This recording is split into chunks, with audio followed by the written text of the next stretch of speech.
Close your eyes and imagine waking up in a world without the hum of electricity, without the glow of smartphone screens, without the distant rumble of cars passing by your window.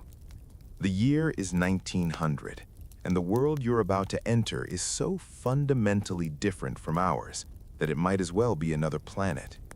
Yet the people living in it are just like us, with hopes and dreams and daily routines. Only their reality is about to transport you to a time that feels impossibly distant, yet hauntingly familiar. Picture this. It's 4:30 in the morning on a Tuesday in September, and the sky over New York City is still painted in shades of deep indigo and charcoal gray. The streets are not silent, though, because silence is a luxury nobody in 1900 truly knows. The clatter of horse hooves on cobblestones echoes through the narrow streets, a rhythmic percussion that serves as the city's heartbeat. A milk wagon makes its way down Mulberry Street, the milkman's voice calling out in the pre-dawn darkness, his breath visible in the cool morning air. This is how the day begins for millions of Americans, not with an alarm clock's electronic beep, but with the sounds of a world powered by muscle and steam and the relentless march of human effort. Let me take you inside one of those tenement buildings where a family of 7 shares 3 small rooms on the 4th floor. The walls are thin enough that you can hear the neighbors coughing, arguing, cooking, living their lives in such close proximity that privacy is more concept than reality. The father, a man named Giuseppe, who came from Sicily 3 years ago with nothing but hope and calloused hands, is already awake. He doesn't need an alarm because his body has been trained by 2 decades of manual labor to rise before the sun. He moves quietly in the darkness, feeling his way to the wash basin where a pitcher of cold water waits. There's no running water in this apartment, you see. That luxury exists only in the homes of the wealthy, in those grand brownstones uptown where people live lives that might as well belong to a different species. Giuseppe splashes the frigid water on his face, and the shock of it brings him fully into consciousness. His wife, Maria, stirs on the thin mattress they share with their youngest child, but she doesn't wake yet. She'll rise in another hour to begin her own marathon day of labor, hauling water up 4 flights of stairs, building a fire in the coal stove that dominates their kitchen, preparing breakfast from the meager supplies they can afford. But for now, Giuseppe moves through the apartment like a ghost, pulling on the same wool trousers he's worn for 3 years, the same shirt that Maria has mended so many times that more of it is patches than original fabric. The streets are already alive when Giuseppe steps outside, and this is something that would absolutely blow your mind if you could see it. Imagine a major American city at 5 in the morning today. It's mostly deserted, right? A few early commuters, maybe some delivery trucks, but in 1900, the streets are packed with humanity even at this ungodly hour. Men are heading to factories, to construction sites, to the docks where ships from around the world arrive with cargo that needs to be unloaded by hand. Women are heading to the garment factories, to wealthy homes where they work as domestic servants, to laundries where they'll spend 14 hours in steam and heat that feels like working inside a volcano. Giuseppe walks 12 blocks to the construction site where he's been working for the past 8 months. They're building a new office building, one of those revolutionary steel frame structures that are starting to reach higher into the sky than anyone thought possible. The work is dangerous in ways that would be absolutely illegal today. There are no safety harnesses, no hard hats, no regulations requiring employers to give a damn whether you live or die. Men fall from scaffolding regularly, and when they do, their families are simply out of luck. No workers' compensation, no life insurance, no safety net whatsoever. You work until you can't, and if you die on the job, well, there are 10 men waiting to take your place. The workday begins at 6 sharp, and it won't end until 6 in the evening. 12 hours of back-breaking labor for which Giuseppe will earn about $2, That might sound like nothing to you, but in 1900, it's barely enough to keep his family fed and housed. His children don't go to school regularly because he needs them to work too. His two oldest sons, ages 12 and 10, work in a factory that makes cigars. His daughter, only 8 years old, works alongside her mother doing piecework, sewing garments at home for a few pennies per completed item. Child labor isn't some hidden scandal in 1900. It's just how families survive. But let me shift your focus now, because the experience of 1900 isn't monolithic. While Giuseppe is hefting steel beams on a construction site in Manhattan, let me take you about 2,000 miles west to a farm in Kansas, where a completely different version of America is unfolding. Here, a woman named Sarah is also awake before dawn, but her world is defined by space rather than crowded tenements, by silence broken only by natural sounds rather than the industrial symphony of the city. Sarah is 34 years old, and she looks at least 50. Life on a prairie farm has a way of aging people in fast forward, wearing them down like wind and rain erode stone. She and her husband, John, have 160 acres that they're trying to transform into a productive wheat farm, but it's a struggle that never ends, a constant battle against weather, pests, equipment failures, and the brutal economic realities that keep farmers perpetually in debt. Sarah's morning routine involves hauling hay, pumping water, shoveling manure, checking on equipment that's always one step from breaking down completely.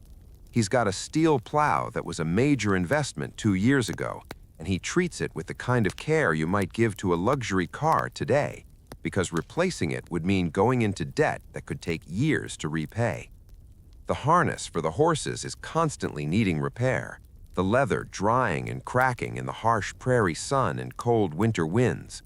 John spends countless hours oiling and conditioning that leather, because if a harness breaks at the wrong moment, it could mean a lost crop, an injured horse, or worse. Let me paint you a picture of breakfast on this Kansas farm, because it's a scene that plays out on millions of farms across America in 1900.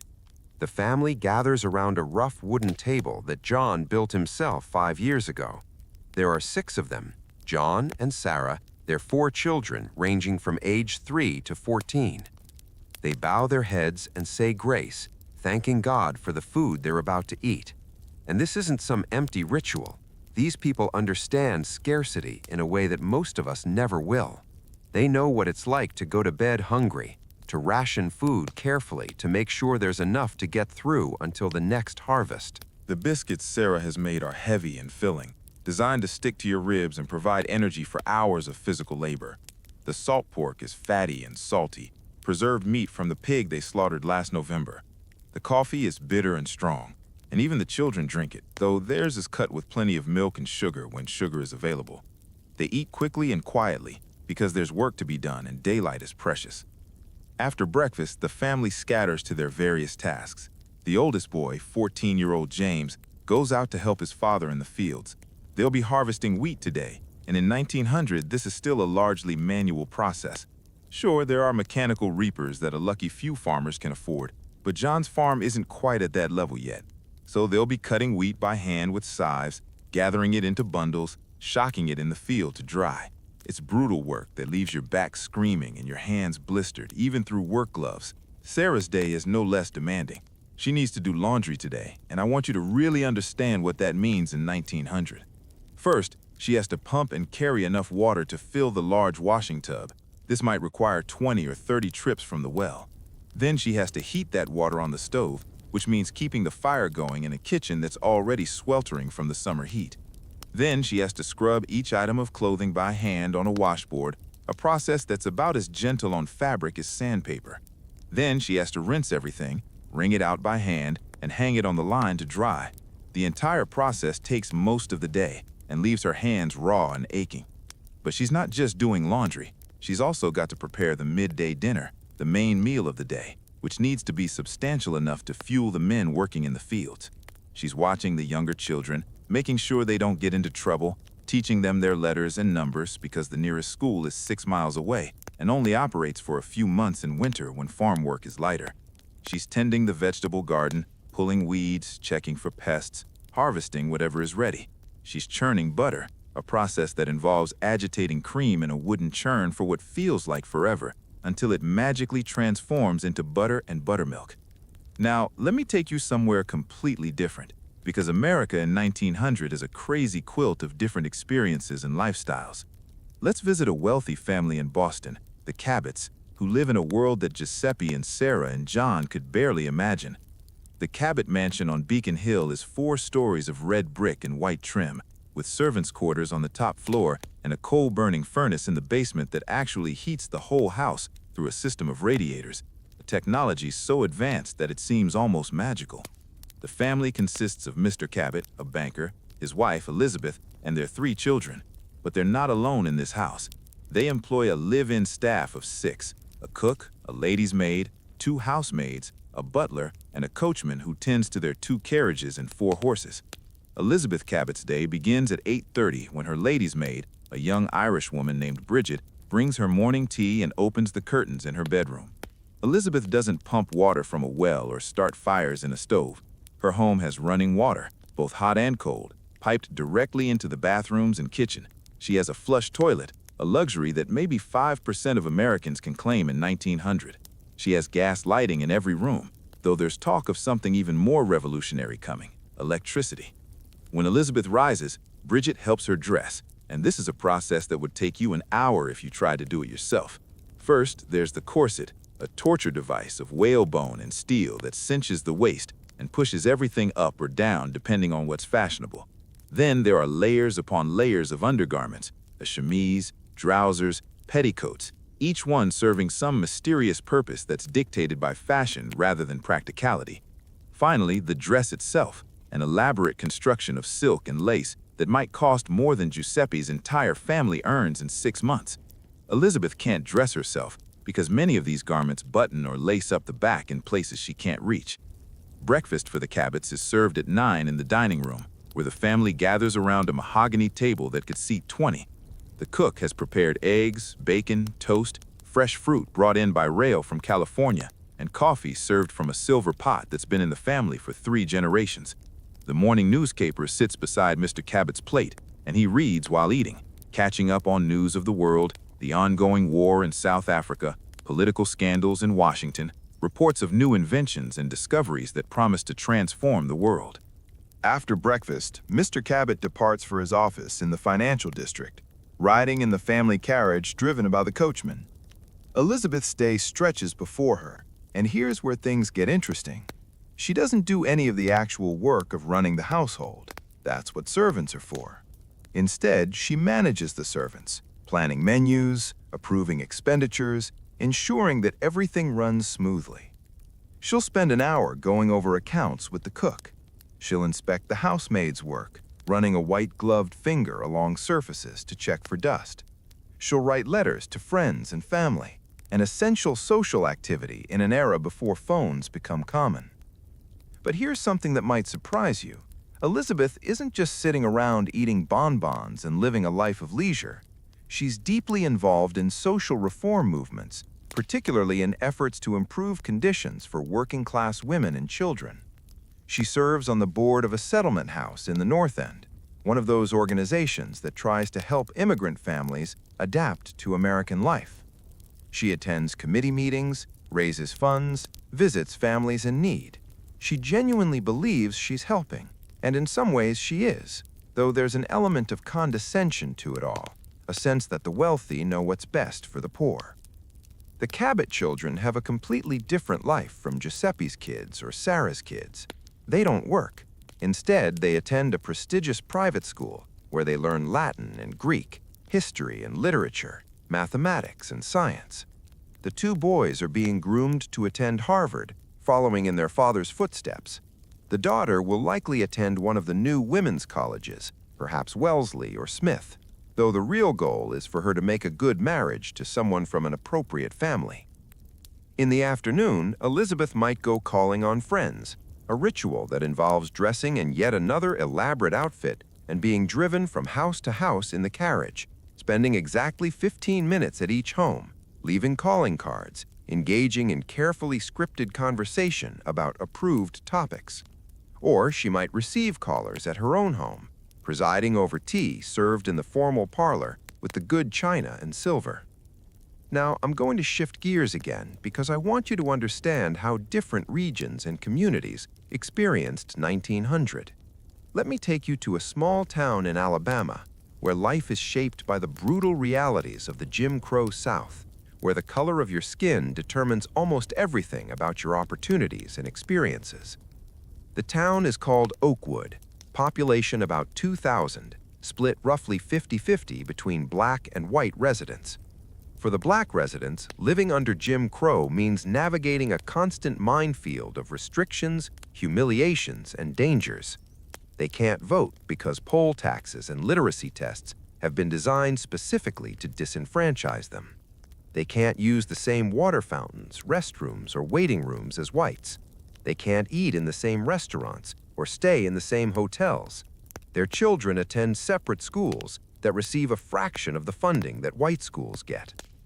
Let me introduce you to a man named Thomas, a 42-year-old sharecropper who works land owned by a white farmer named Mr. Clemens.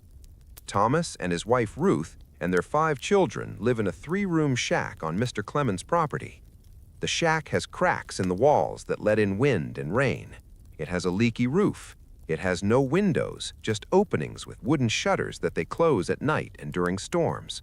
The floor is dirt packed hard from years of use. Thomas's arrangement with Mr. Clemens is supposed to work like this. Thomas farms 20 acres of cotton, and at harvest time they split the profits 50-50 after deducting the cost of seeds, tools, and supplies that Mr. Clemens provides. But in practice, it never works out that way. Mr. Clemens keeps the books, and somehow, no matter how good the harvest is, Thomas always ends up in debt. This is the system of debt peonage that keeps black farmers trapped in a cycle of poverty that's barely distinguishable from slavery. Thomas is up before dawn, just like Giuseppe and John, but his day is shaped by cotton, that white gold that has defined the South's economy for generations.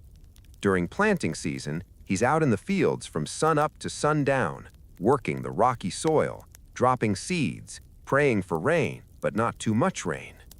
During growing season, he's constantly battling weeds, insects, and the ever-present threat of boll weevils that can destroy an entire crop.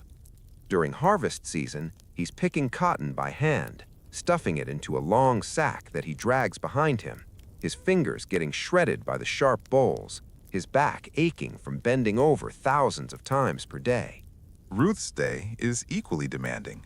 She has all the same household tasks as Sarah on the Kansas farm: pumping water, starting fires, cooking meals, doing laundry.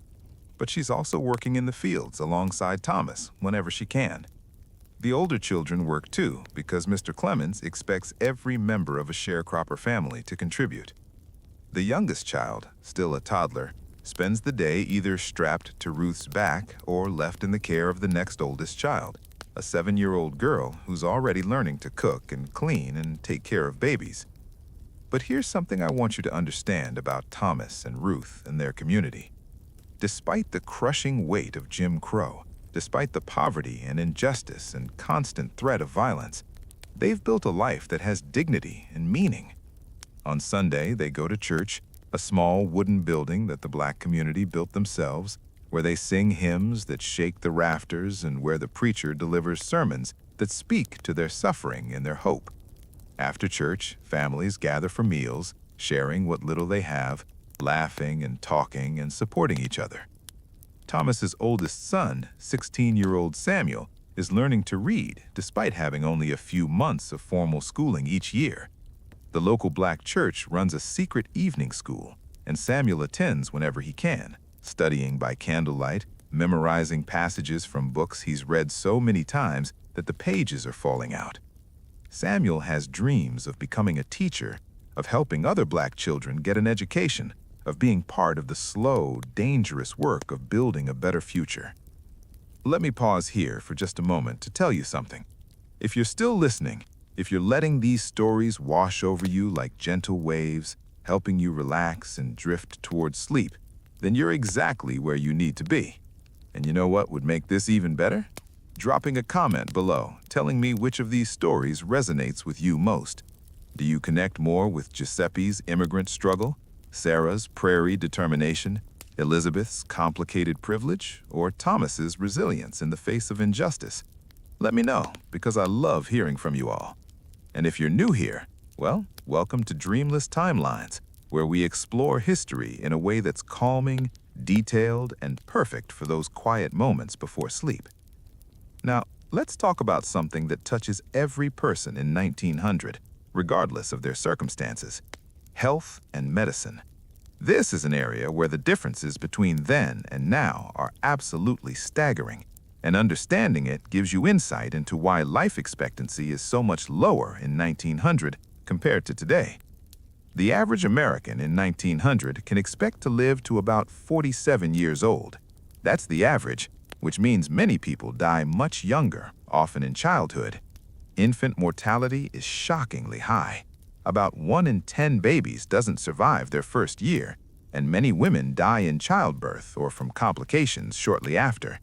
These aren't rare tragedies, they're common occurrences that every family has experienced. Let me tell you about a day in the life of a doctor in 1900, specifically a physician named Dr. William Morrison, who practices in a mid-sized city in Ohio. Dr. Morrison is one of the lucky ones. He attended a reputable medical school and actually has legitimate training, but even his training would seem woefully inadequate by today's standards. Medical school in 1900 typically lasts 2 years, not the 8 years of education required today. There are no residencies, no specialization requirements, no board certifications.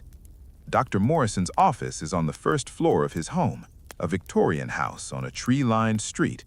His waiting room is furnished with uncomfortable wooden chairs and outdated magazines.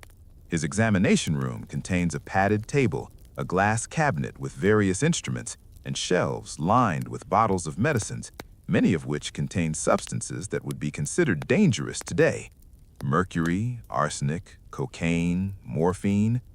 On a typical day, Dr. Morrison sees perhaps 15 to 20 patients. A woman comes in complaining of persistent headaches, and Dr. Morrison prescribes a tonic that contains a small amount of cocaine, which was legal and commonly used in 1900. A man comes in with a nasty cut on his hand from a factory accident, and Dr. Morrison cleans and bandages it, but he doesn't know about antibiotics because they haven't been discovered yet. If that cut gets infected, and there's a good chance it will, the man might lose his hand or even his life to blood poisoning. A worried mother brings in her 5-year-old daughter who's been running a high fever and coughing for 3 days. Dr. Morrison examines the child and suspects pneumonia, but there's very little he can do beyond recommending rest, fluids, and perhaps some whiskey with honey to ease the cough. Whether this child lives or dies is largely up to chance and the strength of her immune system. There are no antibiotics, no effective treatments, just supportive care and hope. Dr. Morrison also makes house calls because in 1900, seriously ill people don't come to the doctor comes to them. In the afternoon, he drives his horse and buggy to the home of an elderly man who's been bedridden for weeks with what Dr. Morrison suspects is cancer, though diagnostic tools are so limited that he can't be certain. The family knows that the old man is dying, and they've gathered to keep vigil. Dr. Morrison can offer morphine for the pain, but that's about all. There's no chemotherapy, no radiation, no surgery that could help. One of the most dangerous times in life in 1900 is childbirth. And let me walk you through what that experience is like. When a woman goes into labor, her family typically sends for either a doctor or a midwife, depending on what they can afford and what's available in their area. Many women, particularly in rural areas, rely on midwives who have practical experience but no formal training. These midwives have learned their craft from other midwives, passing down knowledge through generations. Let me tell you about a birth attended by a midwife named Agnes in a tenement in Chicago. The mother-to-be is a young Italian immigrant named Francesca, and this is her first child. Labor begins in the middle of the night, and Francesca's husband runs to fetch Agnes, who lives 3 blocks away. Agnes arrives with her bag of supplies: clean cloths, scissors, string for tying off the umbilical cord, and not much else. The birth takes place in the family's bedroom, a small room that Francesca shares with her husband and her mother-in-law. There's no privacy, no sterile environment, no pain relief beyond perhaps some whiskey or a bit of cocaine painted on the gums. It's excruciatingly painful, and people often lose most or all of their teeth by middle age. Dentures exist, but they're expensive and uncomfortable.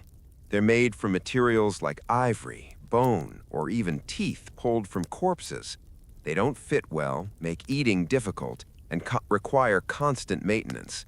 Many people simply learn to eat soft foods and live with their tooth loss.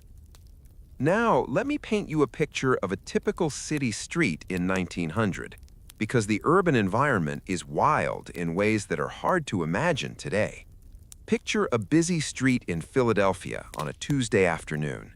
The street is paved with cobblestones, and it's absolutely packed with activity. Horse-drawn wagons deliver goods to shops. Street vendors push carts selling everything from fruit to shoelaces to hot roasted chestnuts. Pedestrians dodge between the vehicles and the piles of horse manure that are everywhere. And I mean everywhere. A single horse produces about 20 pounds of manure per day, and there are thousands of horses working in every major city. The streets are literally covered in it, and when it rains, it turns into a disgusting soup that splashes up on pedestrians and makes walking treacherous. Cities employ workers whose job is to sweep up the manure, but they can't keep up with the volume. The smell is overwhelming, especially in summer, and flies are everywhere, spreading disease. Street children are a common sight in cities. Kids as young as 5 or 6 working as newsboys, selling papers on corners, shouting headlines to attract customers. Other children shine shoes, run errands, pick through garbage looking for anything that might be sold or used. Many of these kids are orphans, or might as well be, their parents unable to care for them or unwilling to. They sleep in alleys, under bridges, in abandoned buildings. Some cities have opened orphanages and children's homes, but there are never enough spaces for all the kids who need them. The noise on a city street in 1900 is constant and overwhelming.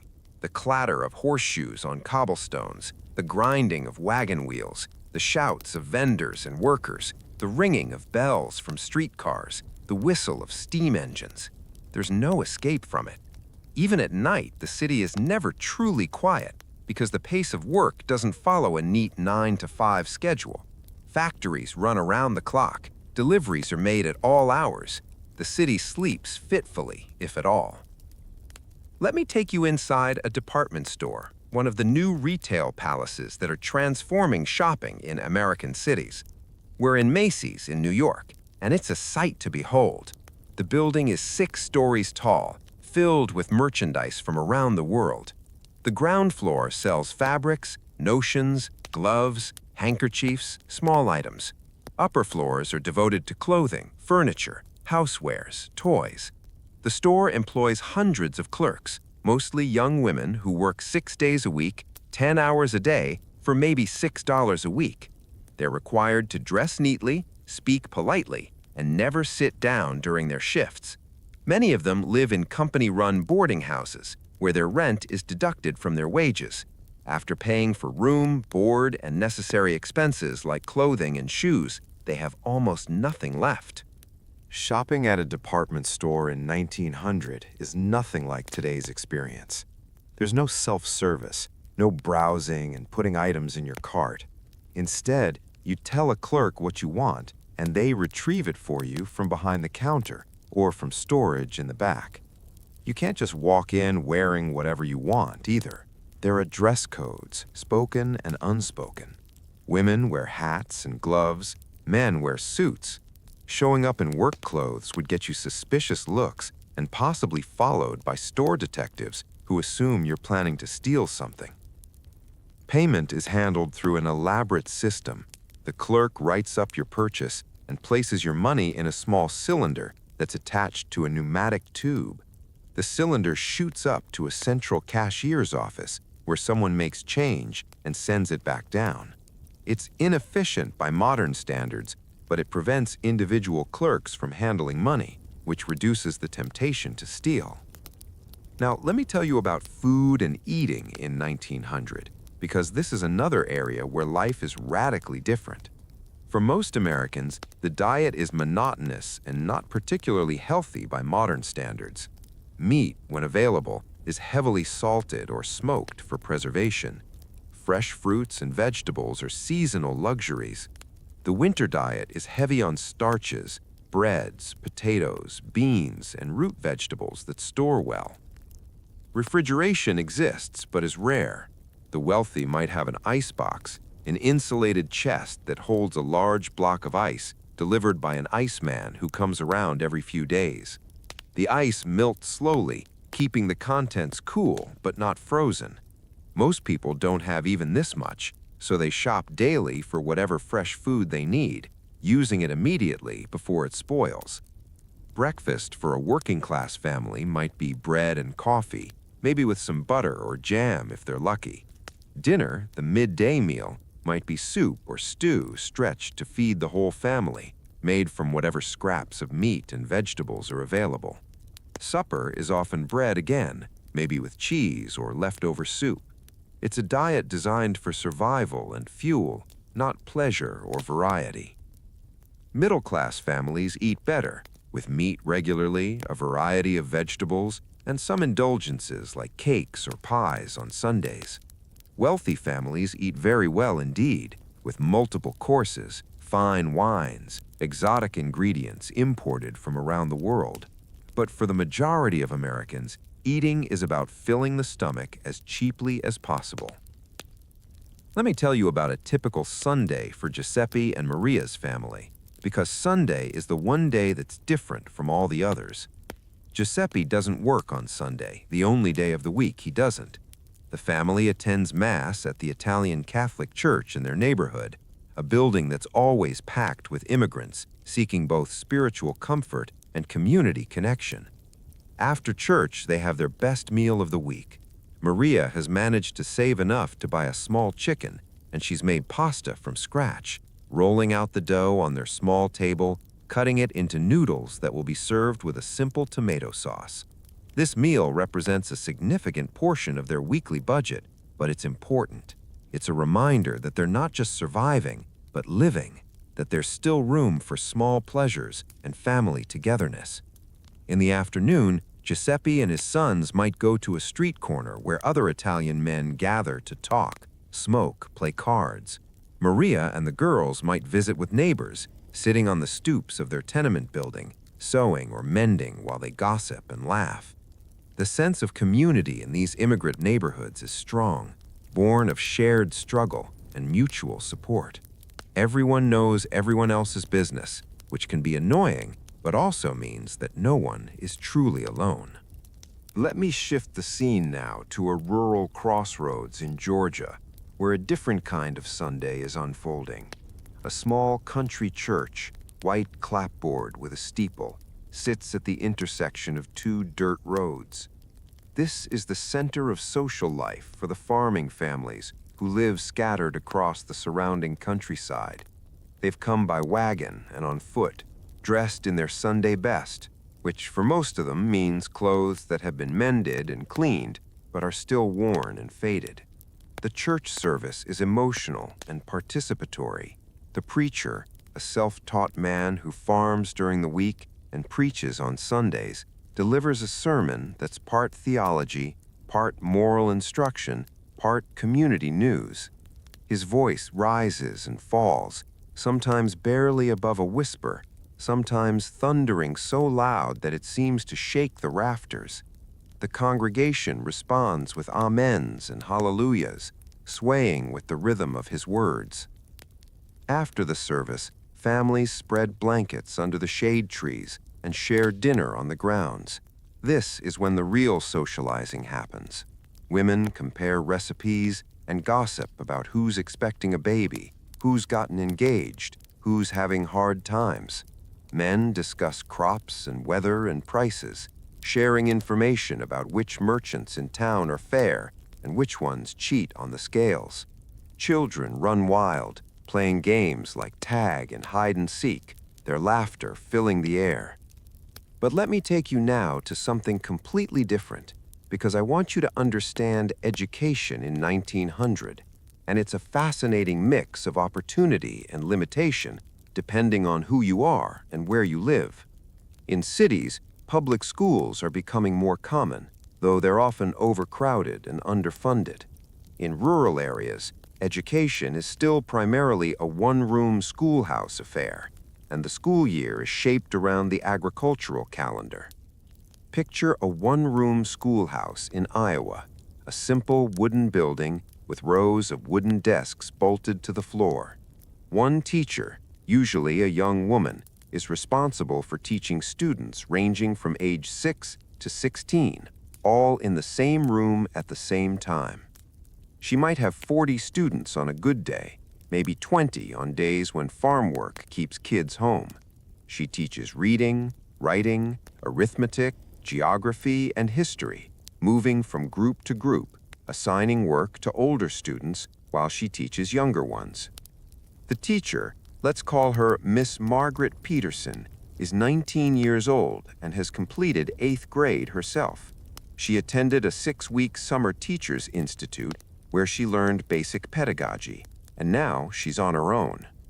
She's paid about $35 a month during the school year, and she boards with different families in the district, moving from house to house every few weeks. It's not an easy life, but it's one of the few respectable careers open to unmarried women. Miss Peterson arrives at the schoolhouse early, before any of the students. She needs to start the fire in the pot-bellied stove that sits in the center of the room because there's no other heat source. In winter, the students closest to the stove roast, while those near the walls freeze. She fills the water bucket from the well outside because there's no running water. She cleans the blackboard, sharpens pencils, and prepares the day's lessons. Students arrive on foot or by horse, some walking as far as 3 miles each way. They bring their lunches in tin pails, simple meals of bread and maybe some cheese or an apple. The school day begins with everyone standing to recite the Pledge of Allegiance, followed by a reading from the Bible. This is normal and expected in 1900. No one questions the mixing of religion and public education. The curriculum is basic but rigorous. Students learn to read using phonics and memorization, practicing their letters on small slates because paper is too expensive to waste. They memorize multiplication tables, practice long division, learn to write in careful penmanship. Older students study geography using maps and atlases, learning about faraway places they'll likely never see. They read history books that present a very particular, very American view of the world, one that celebrates westward expansion and barely mentions the displacement of Native Americans. Physical punishment is common and accepted. If a student misbehaves or fails to complete their work, Miss Peterson might make them stand in the corner, or she might use the switch she keeps beside her desk. Parents don't complain about this. They expect the teacher to maintain discipline by whatever means necessary. The idea that hitting children is wrong simply doesn't exist in mainstream thinking in 1900. Now let me take you to a very different kind of school, a prestigious boys' preparatory academy in New England, where the sons of wealthy families are being groomed for leadership. The campus is beautiful, with brick buildings covered in ivy, manicured lawns, and facilities that would make Miss Peterson weep with envy. A proper library with thousands of books, science laboratories with actual equipment, a gymnasium, even a chapel with stained glass windows.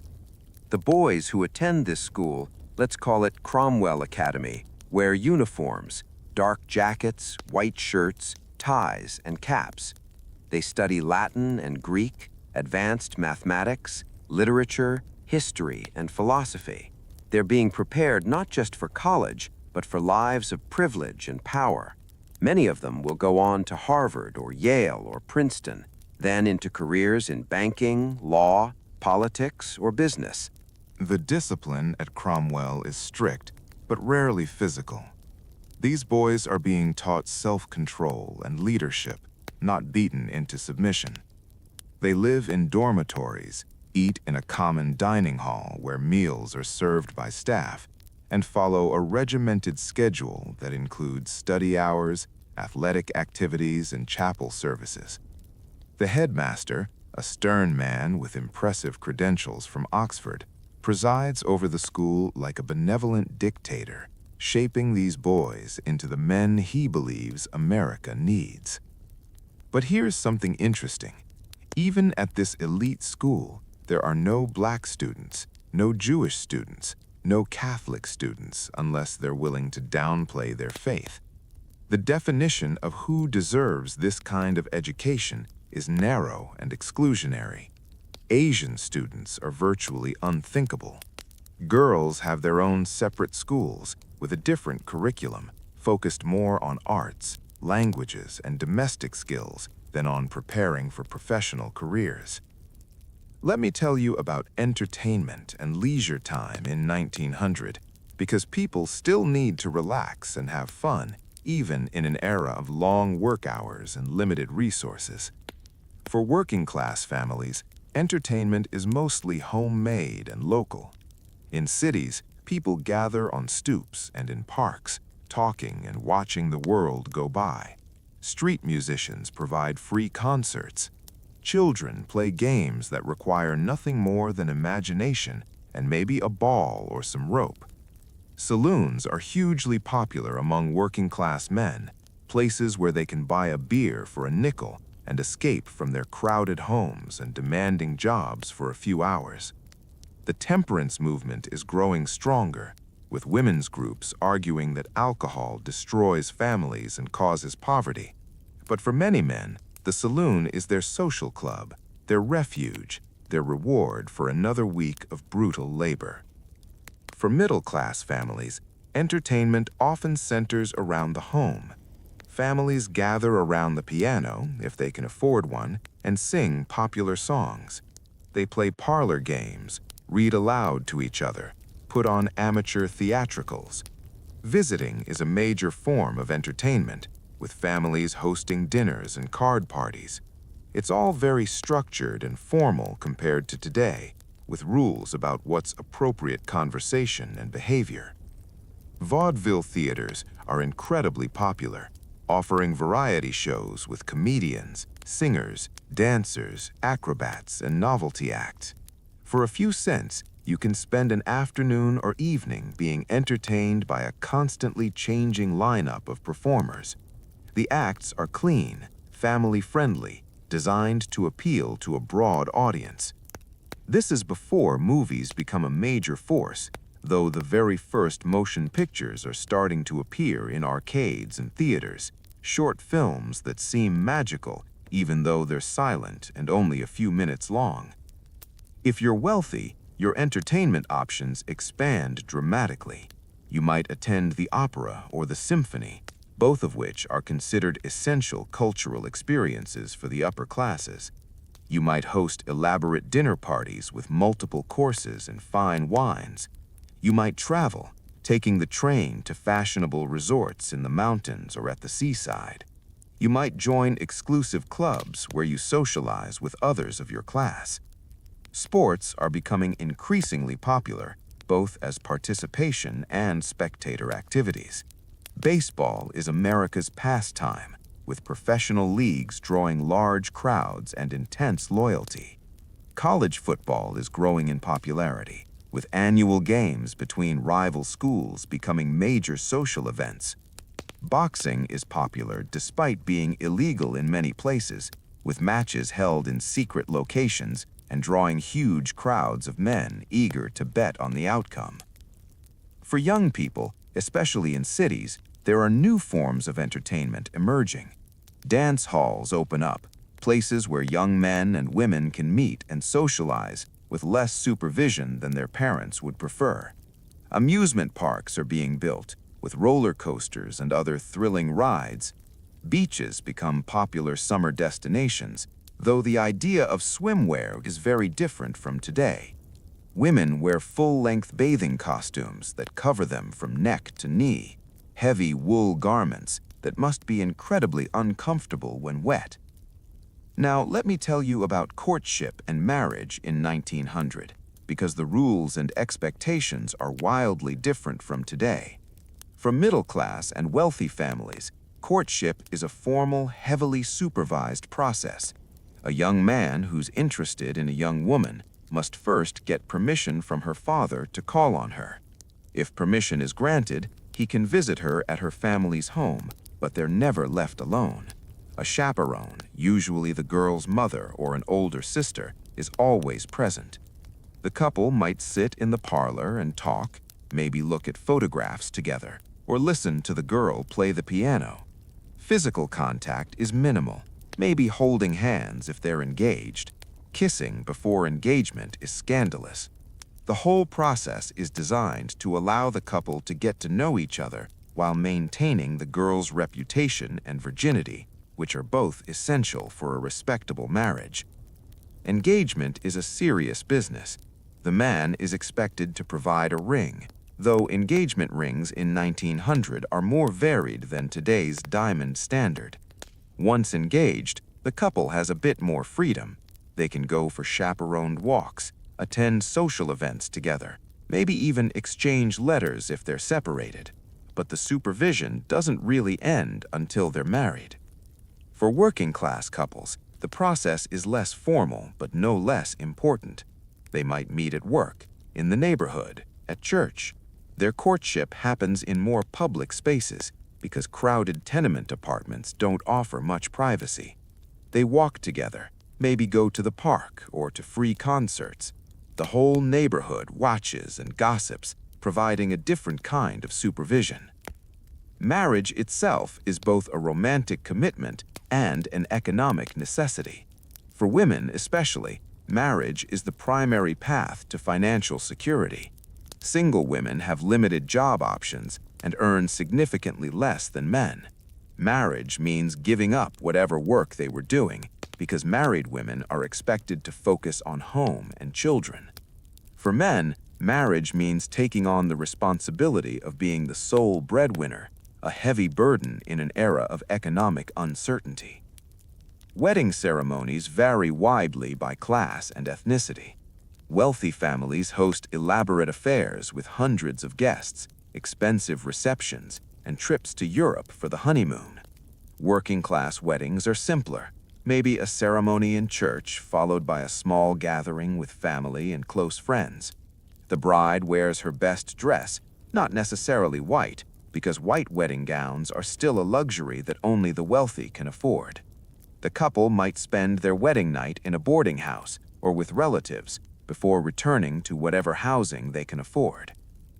Now, if you're still with me on this journey through time, still letting these details wash over you like a gentle tide, I want to take a moment to say thank you. Thank you for trusting dreamless timelines to guide you through history in this calm, immersive way. And hey, if you haven't already, go ahead and hit that subscribe button, because we've got so many more of these time travel experiences waiting for you. Drop a comment telling me what aspect of 1900s life surprises you most. And don't worry, we're not done yet. In fact, we're just getting warmed up. There's so much more to explore. Let me take you now into the world of work in more detail, because understanding how people earned their living in 1900 reveals so much about the era. Factory work is incredibly common in cities, with massive buildings employing hundreds or thousands of workers, producing everything from textiles to machinery. Let me walk you through a day at a garment factory in New York, one of the many sweatshops that produce the clothing America wears. The factory occupies the top 3 floors of a 10-story building in the garment district. About 400 workers, mostly young women and girls, mostly immigrants from Italy and Eastern Europe, work here making shirt waists, the popular blouses that fashionable women wear. The workday begins at 7 in the morning and doesn't end until 6 in the evening, 6 days a week. That's 66 hours of work, for which the women earn between $5 and $8, depending on their speed and skill. The factory floor is crowded with rows of sewing machines, placed so close together that the workers can barely move. The air is thick with cotton lint that clogs lungs and causes chronic coughing. The windows are kept closed regardless of the weather, supposedly to maintain the right humidity for the fabric, but also to keep workers from throwing scraps outside for friends to collect and sell. In summer, the heat is unbearable. In winter, it's barely better, despite the presence of a few coal stoves. Each woman works at a frantic pace, racing to meet quotas. They're paid by the piece, so the faster they sew, the more they earn. But speed comes at a cost. Fingers slip and get caught under needles. Eyes strain from focusing on tiny stitches for hours on end. Backs ache from hunching over machines. The noise is deafening, hundreds of machines clattering away simultaneously, making conversation impossible. The foreman, a man hired by the factory owner, patrols the aisles constantly, watching for anyone who's working too slowly, taking too long in the bathroom, talking when they should be working.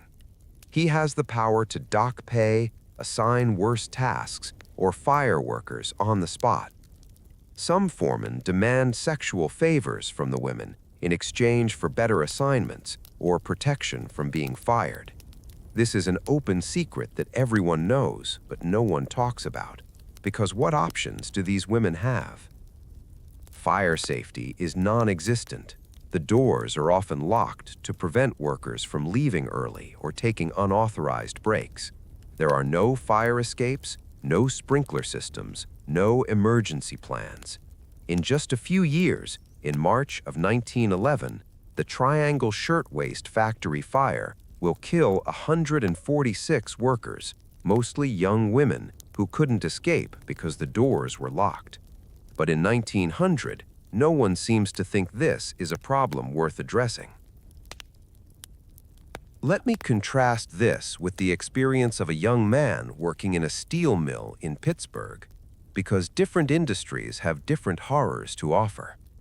The steel mills are monuments to American industrial might, massive complexes where iron ore is transformed into steel beams that build the skyscrapers and bridges of modern America. They're also incredibly dangerous places where men die regularly from burns, falls, explosions, and crushing injuries. Fountain pen on good paper, taking care with your penmanship, because sloppy writing is considered a sign of poor breeding. Mail service is remarkably efficient. In cities, mail is often delivered twice a day. You can mail a letter in the morning in New York and have it delivered in Philadelphia by evening. This allows for ongoing conversations by mail, with people exchanging letters every day or two, maintaining relationships across distance through the written word. Rural mail delivery is newer and less reliable, but it's expanding, bringing farmers and small-town residents into more regular contact with the wider world. A steel worker's shift might last 12 hours, and in some mills they work 7 days a week. The heat is intense, with furnaces reaching temperatures of over 3,000 degrees. Men work right next to these infernos, wearing minimal protective equipment, because no one has yet figured out how to make gear that's both protective and allows for the mobility the work requires. Burns are common, ranging from minor to catastrophic. Men learn to work through pain that would send most people to the hospital. The work is physically demanding in ways that are hard to comprehend.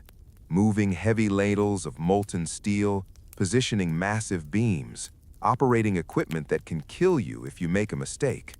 The noise is overwhelming, a constant roar of furnaces and machinery that leaves many steel workers partially deaf. The air is full of smoke and particulates that coat lungs and cause chronic respiratory problems. But the men who do this work take a certain pride in it. They're building America. creating the steel that makes modern life possible. They have a tough guy culture that values strength, endurance, and the ability to handle danger without flinching. Complaining is seen as weakness. Injury is part of the job. You work until you can't anymore, and then you hope your family can survive without your income. Now, let me take you to a completely different kind of workplace, a department store in Chicago, where young women work as shopgirls. The work is physically easier than factory labor, and it's considered more respectable, but it comes with its own challenges. The shopgirls stand behind counters for 10 hours a day, 6 days a week. Sitting is forbidden, considered unprofessional and lazy. Many women develop serious leg and back problems from this constant standing. They're required to maintain a pleasant demeanor no matter how rude or demanding customers are. They must dress neatly in dark dresses with white collars, their hair styled conservatively, their manner demure and helpful. The store has strict rules about behavior. No chewing gum, no jewelry beyond a simple wedding band if married, no visible makeup, no fraternizing with male clerks. Breaking these rules can result in fines deducted from their pay or outright firing. The customers they serve are mostly middle-class and wealthy women who treat them with varying degrees of kindness or condescension. Some customers are pleasant, others are nightmares, demanding to see every item in stock, trying things on for hours without buying anything, complaining about prices and quality. The shopgirls must smile and accommodate these demands, biting their tongues when they want to tell someone off. Many of these young women live in company-run boarding houses. The company deducts room and board from their wages, supposedly for their own good, to ensure they have safe lodging and adequate meals. In practice, it's another way to control workers and extract maximum profit. The boarding houses have strict rules: curfews, no male visitors, mandatory church attendance on Sundays, no drinking or smoking. The young women live under constant supervision, their freedom severely limited. Let me tell you about domestic service, because this is one of the most common occupations for women in 1900, yet it's also one of the least understood today. Millions of women work as maids, cooks, laundresses, and nannies in the homes of middle-class and wealthy families. It's considered respectable work, better than factory labor or working in a shop, but it's also isolating and demanding in unique ways. A live-in maid in a wealthy household might work 7 days a week, with only a few hours off on Sunday afternoons. She wakes before the family to light fires and prepare breakfast. She spends her days cleaning, doing laundry, serving meals, running errands. She might sleep in a tiny room in the attic or basement, furnished with just a narrow bed and a trunk for her possessions. She eats in the kitchen after the family has finished, getting whatever leftovers are available. She's expected to be invisible, to move through the house like a ghost, present when needed, but otherwise unseen and unheard. The relationship between servants and employers is complex. Some employers are kind and fair, treating their servants with respect and consideration. Others are tyrannical, working their servants to exhaustion, withholding wages for imagined infractions, treating them as less than human. Female servants are particularly vulnerable to sexual harassment and assault by male employers and their sons, and they have virtually no recourse. If they complain, they're likely to be fired and given a bad reference that makes finding another position nearly impossible. Now let me shift gears and talk about communication in 1900, because this is another area where life is dramatically different from today. There's no internet, obviously, no email, no text messages, no social media, but there's also no radio, no television, no instant communication of any kind over long distances. If you want to communicate with someone who's not physically present, you have a few options. Write a letter, send a telegram, or if you're lucky enough to live in a place with telephone service, make a phone call. Letter writing is an art form in 1900, something that educated people practiced regularly. Letters follow certain conventions depending on the relationship between writer and recipient. Business letters are formal and structured. Personal letters can be warm and expressive, but they still follow rules about appropriate content and tone. You write with a telegrams are for urgent communication. They're expensive, charged by the word, so people learn to compose messages that are brief and clear. Birth announcements, death notifications, business emergencies, these are the kinds of things you send by telegram. The arrival of a telegram delivery boy at your door is always a moment of tension because it might mean bad news. Telephones are still relatively rare in 1900. They exist primarily in businesses and wealthy homes. The technology is improving but still primitive. Connections are made through operators who physically plug wires into switchboards. The sound quality is poor, full of static and crosstalk. Long-distance calls are expensive and have to be scheduled in advance.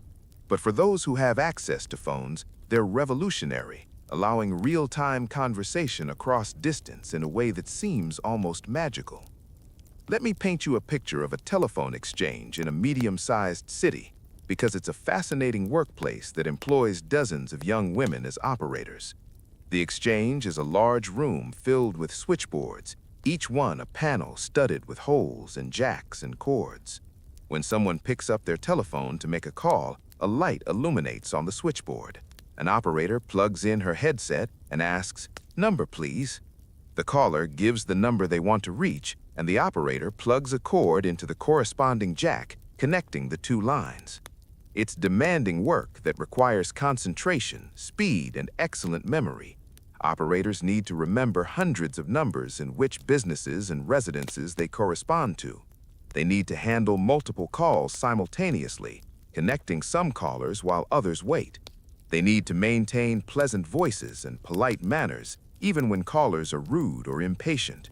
And they do all this while sitting at the switchboard for hours on end, unable to leave even for a drink of water or a trip to the bathroom except during designated breaks. The supervisors, older women who've worked their way up, patrol behind the operators, listening to their calls to ensure they're following the rules and maintaining proper etiquette. There are scripts for various situations, and deviation from these scripts can result in discipline. The operators can't chat with each other, can't read or knit during slow periods, can't let their attention wander. It's mentally exhausting work, and the pay is modest, maybe $8 to $10 a week. Now, let me take you into a newspaper office, because newspapers are the primary source of information for people in 1900, and the newsroom is a wild, chaotic place. Reporters are mostly men, chain-smoking cigars and cigarettes, pecking away at typewriters, shouting to be heard over the clatter and din. They cover every aspect of city life: politics, crime, business, society events, sports. Competition between newspapers is fierce, with multiple papers in every major city battling for readers and advertising revenue. The newsroom operates on deadlines, multiple editions each day, requiring constant production of new content. Reporters race to get stories, sometimes using ethically questionable methods. They bribe sources, misrepresent themselves, invade privacy in ways that would be shocking today. But they also do genuinely important work, investigating corruption, exposing dangerous working conditions, giving voice to those who otherwise wouldn't be heard. Let me tell you about transportation in 1900, because getting from place to place is another aspect of daily life that's dramatically different. In cities, most people walk. They live within walking distance of where they work, where they shop, where they worship. The idea of commuting long distances every day is unusual. Neighborhoods are self-contained communities where you can meet most of your needs without traveling far.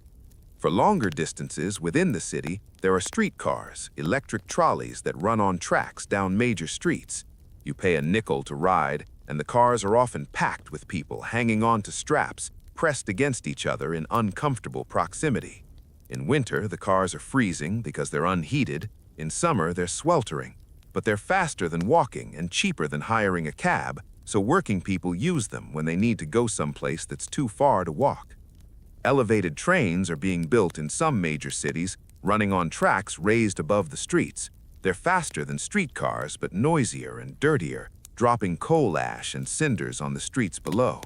The New York subway is under construction, though it won't open until 1904.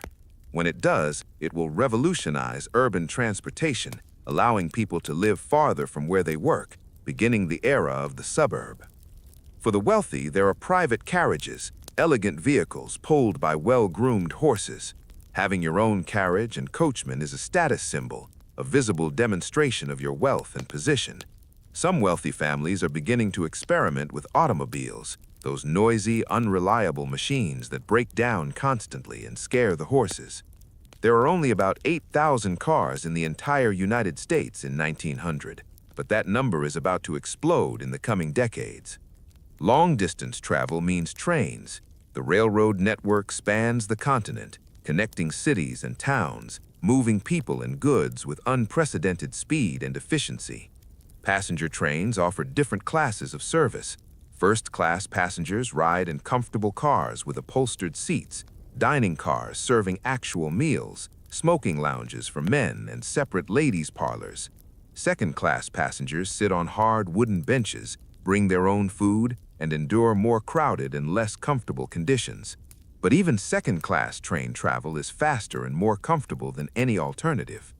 A train journey from New York to Chicago takes about 24 hours, and it's an adventure.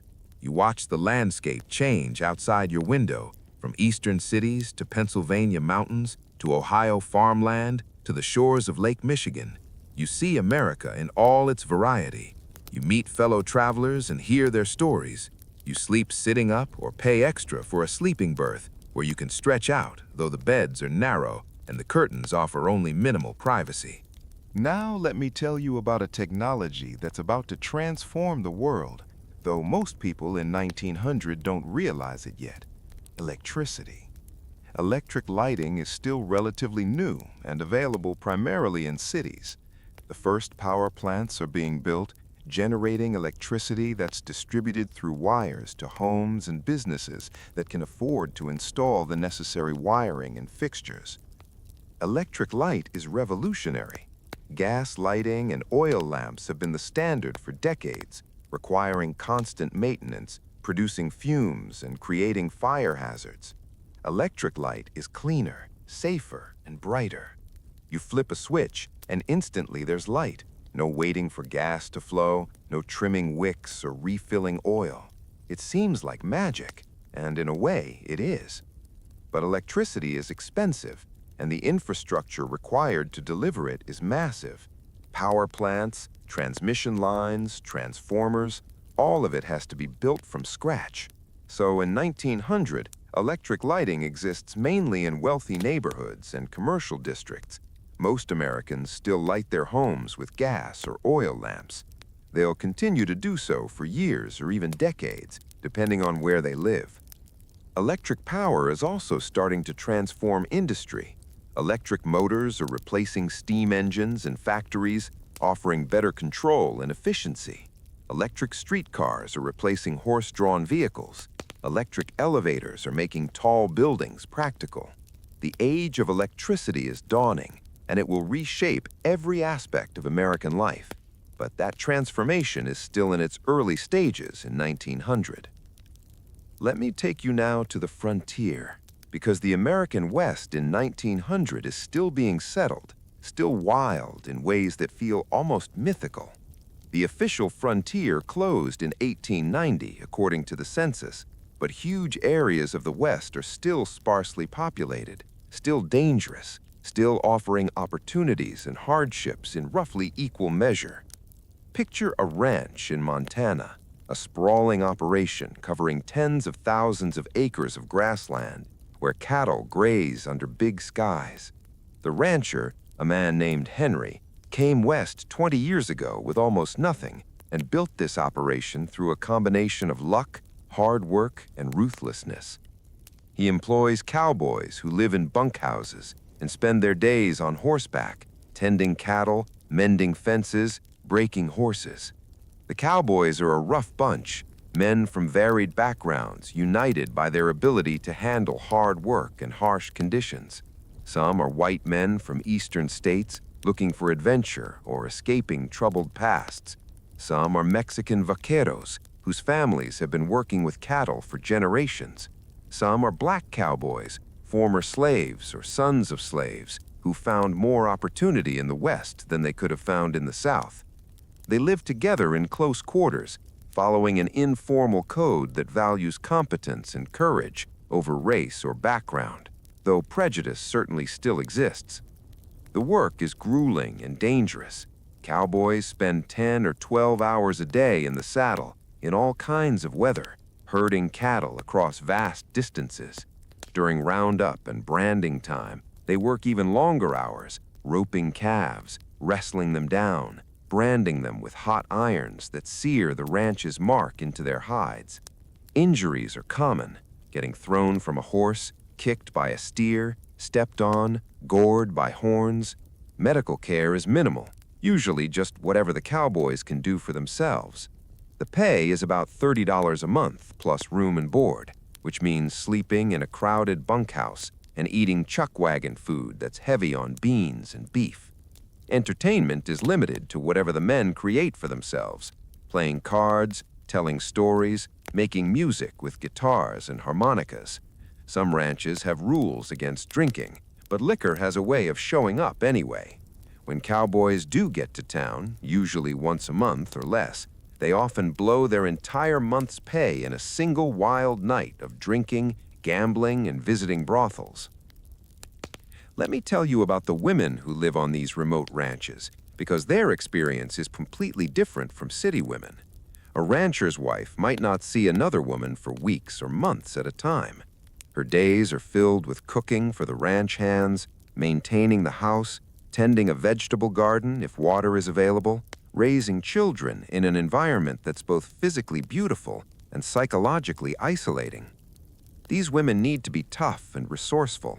They might need to help with branding, to shoot a rattlesnake, to treat injuries when there's no doctor for 50 miles. They give birth with minimal help, often attended only by their husbands who follow instructions shouted through the bedroom door by the only other woman available, who might be their elderly neighbor from 10 miles away. They educate their children themselves because there's no school in reach. They cope with loneliness and isolation that would break many people, finding strength in themselves and in their faith. Now, I want to pause here and just say, if you're still listening, if you're drifting along with these stories, feeling yourself relax into the gentle rhythm of history, then we're doing exactly what we set out to do. Dreamless Timelines is all about this kind of immersive, calming exploration of the past. So go ahead and leave a comment telling me which character or location we visited tonight has captured your imagination most. And if you're finding this valuable, if this is helping you unwind and escape from the stress of modern life, hit that like button. Your support keeps these long-form historical journeys coming. Let me take you now to the Pacific Northwest, to a logging camp in the forests of Washington, because logging is a major industry in 1900, and it's some of the most dangerous work you can do. The forests of the Northwest contain trees that have been growing for hundreds of years, massive Douglas firs and cedars that are 200 feet tall and 20 feet across at the base. Cutting down these giants is an incredibly labor-intensive process that requires skill, strength, and courage. The loggers live in camps deep in the forest, sleeping in rough bunkhouses, eating meals cooked in a communal cookhouse. The work begins at dawn and continues until dark. Teams of men work together to fell a tree, using crosscut saws that require 2 men pulling back and forth, cutting notches to control which direction the tree will fall. When a tree that size falls, it shakes the ground like an earthquake. If you're in the wrong place when it comes down, you're dead, crushed under hundreds of tons of timber. Once a tree is down, it needs to be cut into logs and moved to the river where it can be floated downstream to the sawmill. Moving these massive logs requires chains, oxen or horses, and extreme care. Logs can roll, crushing anyone in their path. Chains can snap, whipping back with lethal force. Rivers are full of logs that need to be guided and separated.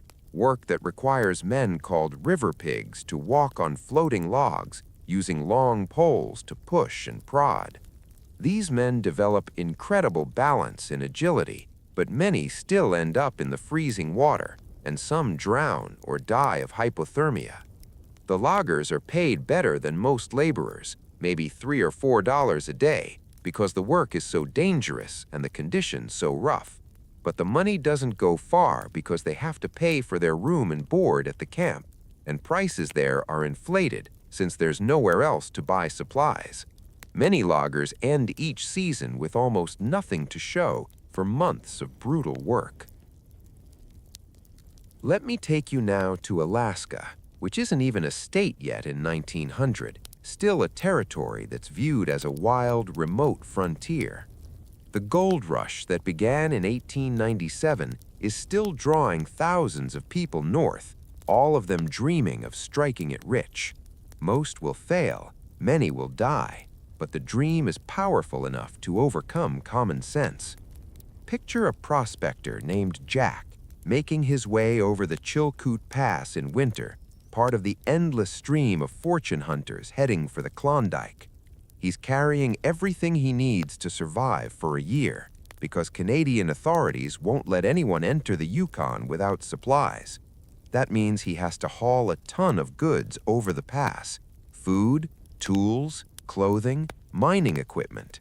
He can't carry it all at once, so he makes dozens of trips, carrying 60 or 70 pounds up the steep, icy trail, caching it at the top, then hiking back down to get more. The trail is littered with abandoned goods, dead horses, and occasionally human bodies.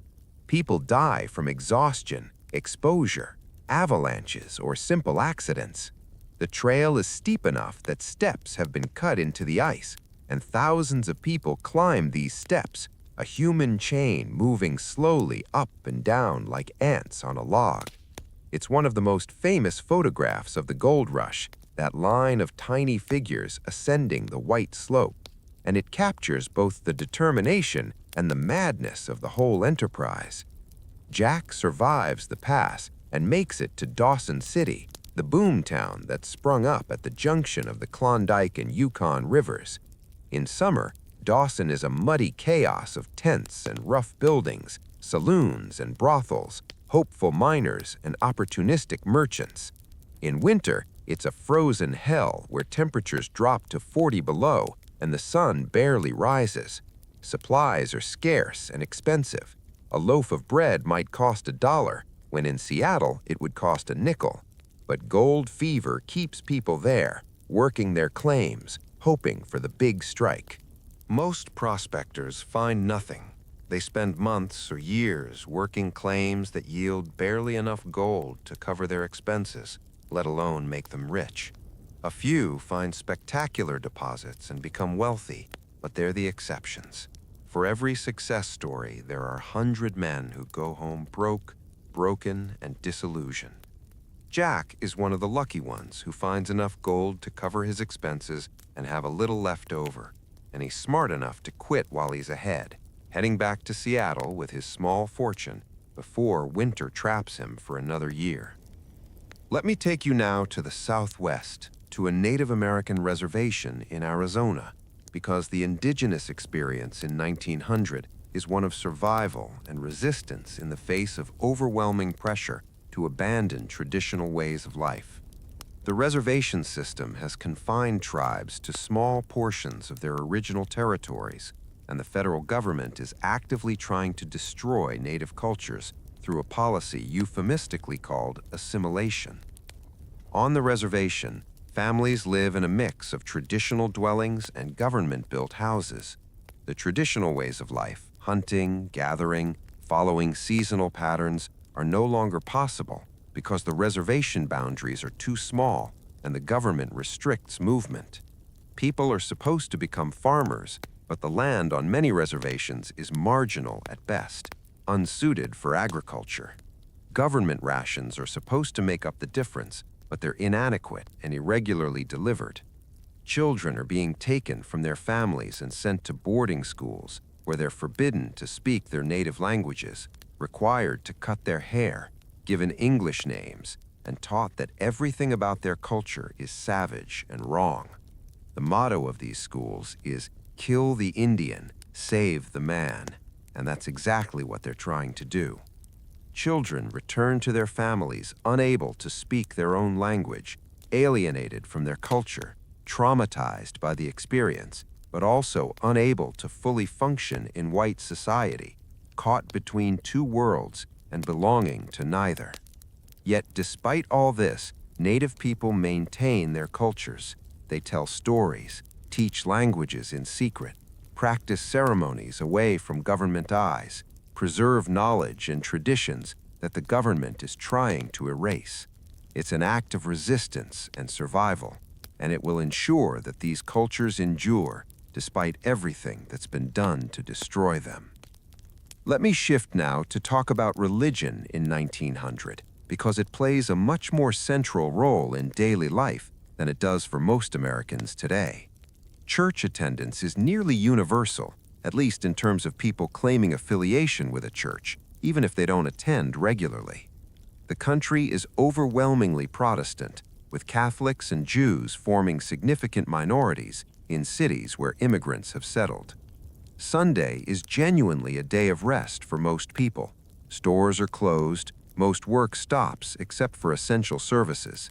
Families dress in their best clothes and attend church services that last an hour or more. For many people, church is not just about religion, but about community, about maintaining social connections, about demonstrating respectability. Different denominations have different characters and attract different social classes. Episcopalians tend to be wealthy and educated. Methodists and Baptists tend to be working class and middle class. Pentecostals, a new movement that's just beginning to emerge, attract the very poor with their emotional, ecstatic worship services. Catholics are mostly immigrants and their children, maintaining ties to their ethnic communities through national parishes, where services are conducted in Italian or Polish or German. Let me tell you about a revival meeting in a rural area, because this is a distinctly American religious phenomenon. An itinerant preacher sets up a tent in a field outside town and holds services every night for a week or two. People come from miles around, drawn by curiosity, by genuine religious feeling, by the desire for entertainment in an era when entertainment options are limited. The preacher is a showman as much as a clergyman. He works the crowd, starting slow and building to a fever pitch, his voice rising and falling, his arms gesticulating wildly. He preaches about sin and damnation, about the fires of hell awaiting those who don't repent. He describes heaven in glowing terms. He tells emotional stories designed to move people to tears. And when he issues the altar call, inviting people to come forward and accept Jesus, dozens respond, weeping and praying, caught up in the emotional intensity of the moment. Some of these conversions stick, others don't last beyond the next morning. But the revival meeting has served its purpose, breaking up the monotony of rural life, giving people something to talk about for weeks afterwards, reinforcing community bonds and shared values. Now, let me tell you about death and mourning in 1900, because death is much more present in people's lives than it is today, and the rituals surrounding it are elaborate and important. People die at home, not in hospitals. When someone is dying, the family gathers around the bed, keeping vigil, praying, saying goodbye. After death, the body is washed and dressed by family members, not by funeral home professionals. The body might be displayed in the parlor for a day or two, allowing friends and neighbors to pay their respects. Mourning has strict rules, especially for widows. A widow is expected to wear black for at least a year, often 2 years. She's not supposed to attend social events or engage in entertainment. Her life is supposed to be devoted to grief and to the memory of her dead husband. After a year, she might transition to gray or purple, colors that acknowledge she's still in mourning but moving toward rejoining normal life. Only after 2 years can she put aside mourning clothes entirely. The funeral itself is a community event. Everyone who knew the deceased attends. The service might be held in church or at home, depending on the family's preferences and circumstances. The preacher delivers a eulogy that celebrates the deceased's virtues and offers comfort to the bereaved. Then there's a procession to the cemetery, with the casket carried by pallbearers, followed by family and friends on foot or in carriages. Cemeteries in 1900 are often beautiful, park-like spaces with elaborate monuments and sculptures. The wealthy erect impressive mausoleums and markers. Even working-class families scrimp and save to buy a decent headstone. The cemetery is a place to visit, to maintain graves, to remember the dead. Families might have picnics in the cemetery, might bring flowers every week, might make the cemetery part of their regular routine. Let me take you now to talk about childhood in more depth, because being a child in 1900 means something very different from today. For working-class children, childhood is short. By age 8 or 10, most children are working in some capacity, contributing to the family income. They might work in factories, in fields, selling newspapers, shining shoes, running errands, anything that brings in a few pennies. Playtime is limited and happens mostly in the streets or in whatever small spaces children can find. Children play with simple toys they make themselves, or with minimal manufactured toys, balls, jacks, dolls made from rags, toy soldiers made from tin. They play traditional games, marbles, hopscotch, hide and seek, jump rope. They create their own entertainment because there's no alternative. For middle-class children, life is somewhat better. They attend school regularly, have more leisure time, might have books and toys, but they're still expected to help with household chores and to behave properly. Discipline is strict. Physical punishment is normal. Children are taught to be seen and not heard, to respect adults, to follow rules without question. Wealthy children live in a different world entirely. They have nursemaids and nannies who care for them. They have separate spaces in the house, a nursery for young children, bedrooms and playrooms for older ones. They attend private schools or have tutors who come to the house. They have expensive toys, rocking horses, elaborate doll houses, train sets. They're being raised to take their place in high society, taught manners and customs that will mark them as part of the elite. But here's something that cuts across all classes: childhood mortality. Every family lives with the reality that children might die. Diseases like diphtheria, whooping cough, measles, and scarlet fever kill children regularly. Accidents kill children. Malnutrition weakens children and makes them vulnerable to disease. Parents might have 8 or 10 children, knowing that only 5 or 6 will survive to adulthood. It's a brutal reality that shapes how people think about family and children. Let me tell you about Christmas in 1900, because it's become an important holiday, but it's celebrated differently from today. For working-class families, Christmas is relatively simple. There might be a small tree decorated with homemade ornaments, strings of popcorn or cranberries, maybe some candles, though these are dangerous. Children might each receive one gift, perhaps a piece of fruit, a small toy, or a necessary item of clothing presented as a gift. The big meal on Christmas is important, but not elaborate. A chicken or goose if the family can afford it, maybe a ham. Special cookies or cakes that require expensive ingredients like sugar, butter, and eggs. It's a feast by the standards of everyday eating, but it's not the massive spread that will become traditional later. For middle-class families, Christmas is more elaborate. Multiple trees decorated with expensive ornaments, gifts for every family member, and gifts exchanged among friends. The servants receive small gifts and perhaps a bonus. There might be a party with the house decorated with evergreen garlands and ribbons. Santa Claus is becoming part of the mythology, though he's not yet the central figure he'll become. Churches hold special services on Christmas Eve and Christmas Day. The story of Jesus' birth is retold. Hymns are sung. For many people, the religious aspect is still the most important part of the holiday. Though commercialization is beginning to creep in, as stores realize they can sell more goods by promoting Christmas shopping. Now let me take you to explore food preservation and preparation in more depth, because this is so fundamental to daily life in 1900. Without refrigeration, without grocery stores stocked with food from around the world year-round, people have to think constantly about how to obtain and preserve food. Late summer and fall are crucial times for families, especially rural families. This is when they're putting up food for winter, preserving everything they can in whatever ways are available. Let me walk you through a day of canning at Sarah's farm in Kansas, because it's grueling work that has to be done right, where the family might go hungry in February. Sarah and her daughters start early, before the heat of the day becomes unbearable.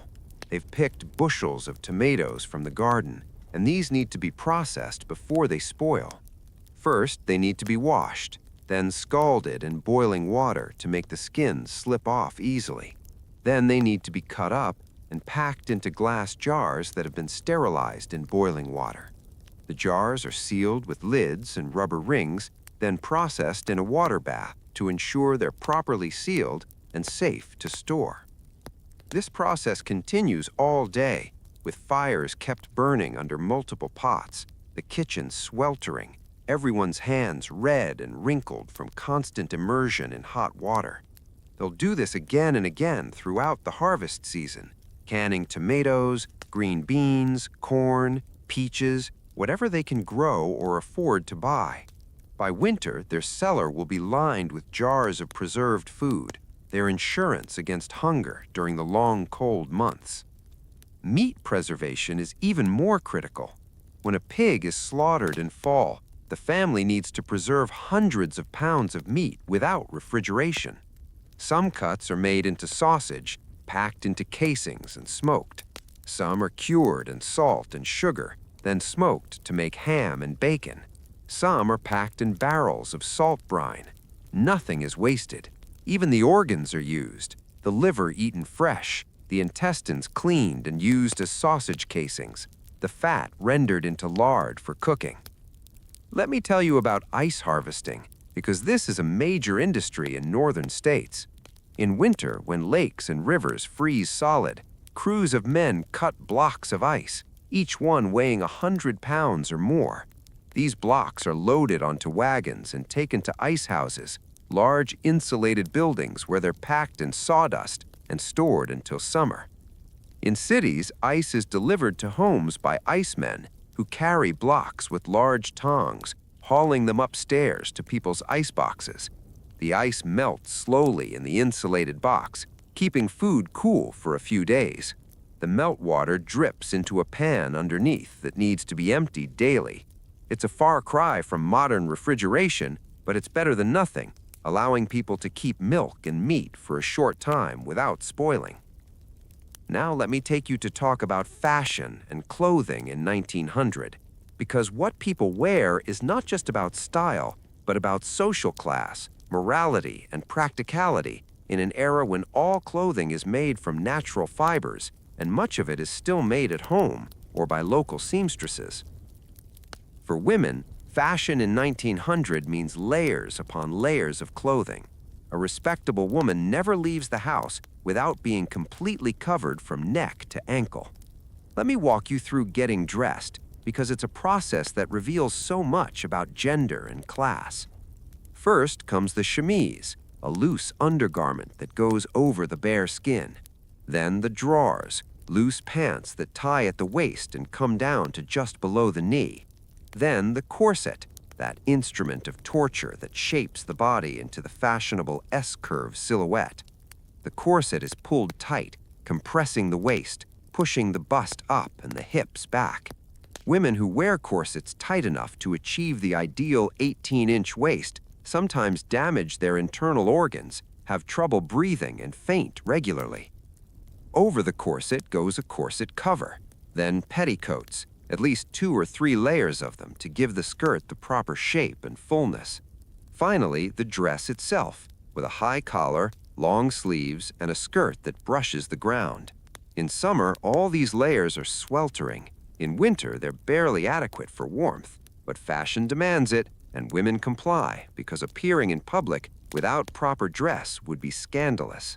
Wealthy women change clothes multiple times a day: a morning dress for breakfast and early activities, a walking suit if they're going out, an afternoon dress for receiving callers, an evening gown for dinner. Each outfit is elaborate and expensive, requiring the services of a lady's maid to help with all the buttons and laces and hooks. Fashion is constantly changing, which means wealthy women need new wardrobes every season to keep up with the latest styles. Working-class women can't afford this level of fashion. They own a few simple dresses made from sturdy, inexpensive fabric. They might have one good dress for church on Sunday and several everyday dresses for work and home. They still wear corsets, though looser and less expensive than the ones wealthy women wear. They still layer petticoats, though fewer of them. Fashion trickles down from the wealthy to the working class, but in simplified, practical forms. Men's fashion is somewhat less elaborate, but still formal by today's standards. A respectable man wears a suit: trousers, vest, jacket, shirt with a stiff collar, and a tie or cravat. He wears a hat whenever he goes outside, removing it only when indoors or in the presence of women. Working men might wear less formal versions: rough trousers and shirts, suspenders instead of belts, but they still strive to maintain respectability. Children are dressed as miniature adults, especially in middle-class and wealthy families.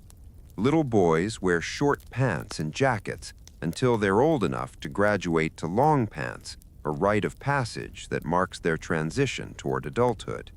Little girls wear smaller versions of their mother's dresses, complete with layers and restrictions. Poor children wear whatever can be found or made, often hand-me-downs that have been passed through multiple children and mended many times. Let me tell you about laundry day in detail, because it's one of the most physically demanding tasks women face every week, and understanding it gives you insight into just how much work was required to maintain a household. Most families do laundry once a week, usually on Monday, and it's an all-day affair that leaves women exhausted. The process begins with hauling water, lots of water. If you have a well, you're lucky, but you still have to pump and carry bucket after bucket. If you don't have a well, you might have to buy water from a water cart or haul it from a public pump blocks away. This water needs to be heated, which means building up the fire in the stove and keeping it going for hours. The actual washing happens in a large tub or multiple tubs. Clothes are sorted by color and how dirty they are. White items and lightly soiled clothes are washed first, in the cleanest water, then progressively dirtier items, with the dirtiest items like work clothes saved for last. Each item is scrubbed by hand on a washboard, a corrugated board that helps loosen dirt but also shreds fabric and wears out clothes quickly. Soap is harsh, often made from home from lye and animal fat. It's effective but brutal on both clothes and hands. Women's hands are constantly chapped and raw from doing laundry. They develop calluses, their skin cracks and bleeds, but there's no alternative. The clothes have to be washed. After washing comes rinsing, multiple times to get all the soap out, then wringing, twisting each item to squeeze out as much water as possible. This is exhausting work that leaves arms aching. Some families have a wringer, a device with rollers that squeeze water out more efficiently, but these are expensive and many families make do without. Finally, everything needs to be hung outside to dry, weather permitting. In good weather, clothes dry relatively quickly. In damp or cold weather, clothes might hang for days, and they might freeze solid in winter. Once dry, everything needs to be taken down, sorted, and most items need to be ironed. Ironing is its own ordeal. Irons are solid metal, heated on the stove. You need multiple irons so that while you're using one, others are heating. The iron cools quickly as you use it, so you're constantly swapping, setting the cool iron back on the stove and picking up a hot one. It's easy to burn yourself, easy to scorch clothing if the iron is too hot, but wrinkled clothing is a sign of slovenly housekeeping, so everything must be pressed smooth. The entire process, from starting the fire to putting away the last pressed item, might take 12 to 14 hours. And this is just laundry, just one of many household tasks that need to be done every week. Let me take you now to talk about crime and law enforcement in 1900, because this is another area where life is dramatically different. Police forces exist in cities, but they're often corrupt, poorly trained, and more concerned with maintaining order than protecting citizens. Police brutality is common, especially against immigrants and minorities. The idea of police as public servants who are accountable to the community is still developing. In rural areas, law enforcement is spotty at best. A county might have a sheriff and a few deputies covering hundreds of square miles. Response time to any kind of emergency is measured in hours or days, not minutes. People are expected to protect themselves and their property, which means most rural men own guns and are prepared to use them. Prisons are brutal places. The idea of rehabilitation doesn't really exist. Prisons are for punishment, pure and simple. Conditions are harsh, with overcrowding, minimal food, no heat in winter, no cooling in summer, and rampant violence among inmates. Many prisons use convict labor, essentially slavery under another name, with prisoners forced to work in brutal conditions for no pay. The death penalty is common, and public executions still occur in some places, though they're becoming less common as the century turns. Hangings draw crowds who treat them as entertainment. The condemned person's final moments are subject to public scrutiny and newspaper coverage. It's a brutal reminder of the state's power and the consequences of serious crime. Let me tell you about a typical police officer in a major city, a beat cop walking his route through a working-class neighborhood. He's a large man, because size is an important qualification for police work in an era when physical force is the primary tool for maintaining order.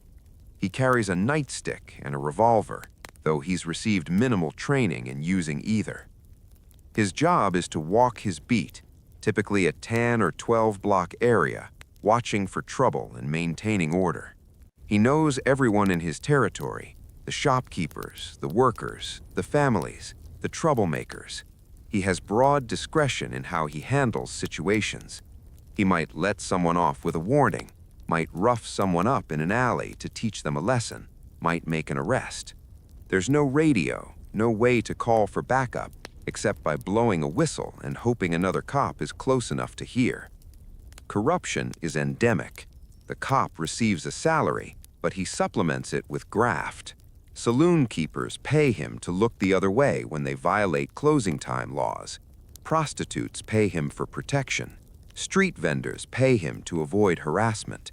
This isn't considered particularly scandalous. It's just how the system works. Everyone understands that cops are underpaid and that graft is part of the job. Now let me take you to explore immigration in more depth, because the United States in 1900 is being transformed by the largest wave of immigration in its history. Millions of people are arriving from Southern and Eastern Europe, from Italy and Poland and Russia and Greece, and they're changing the face of America's cities. Ellis Island, the immigration station in New York Harbor, processes thousands of people every day. Let me walk you through the experience of an immigrant family arriving from Italy. They've spent 2 weeks crossing the Atlantic in steerage, the cheapest class of passage, packed into the hold of the ship with hundreds of other immigrants. The conditions have been miserable, crowded and dirty, with minimal food and no privacy.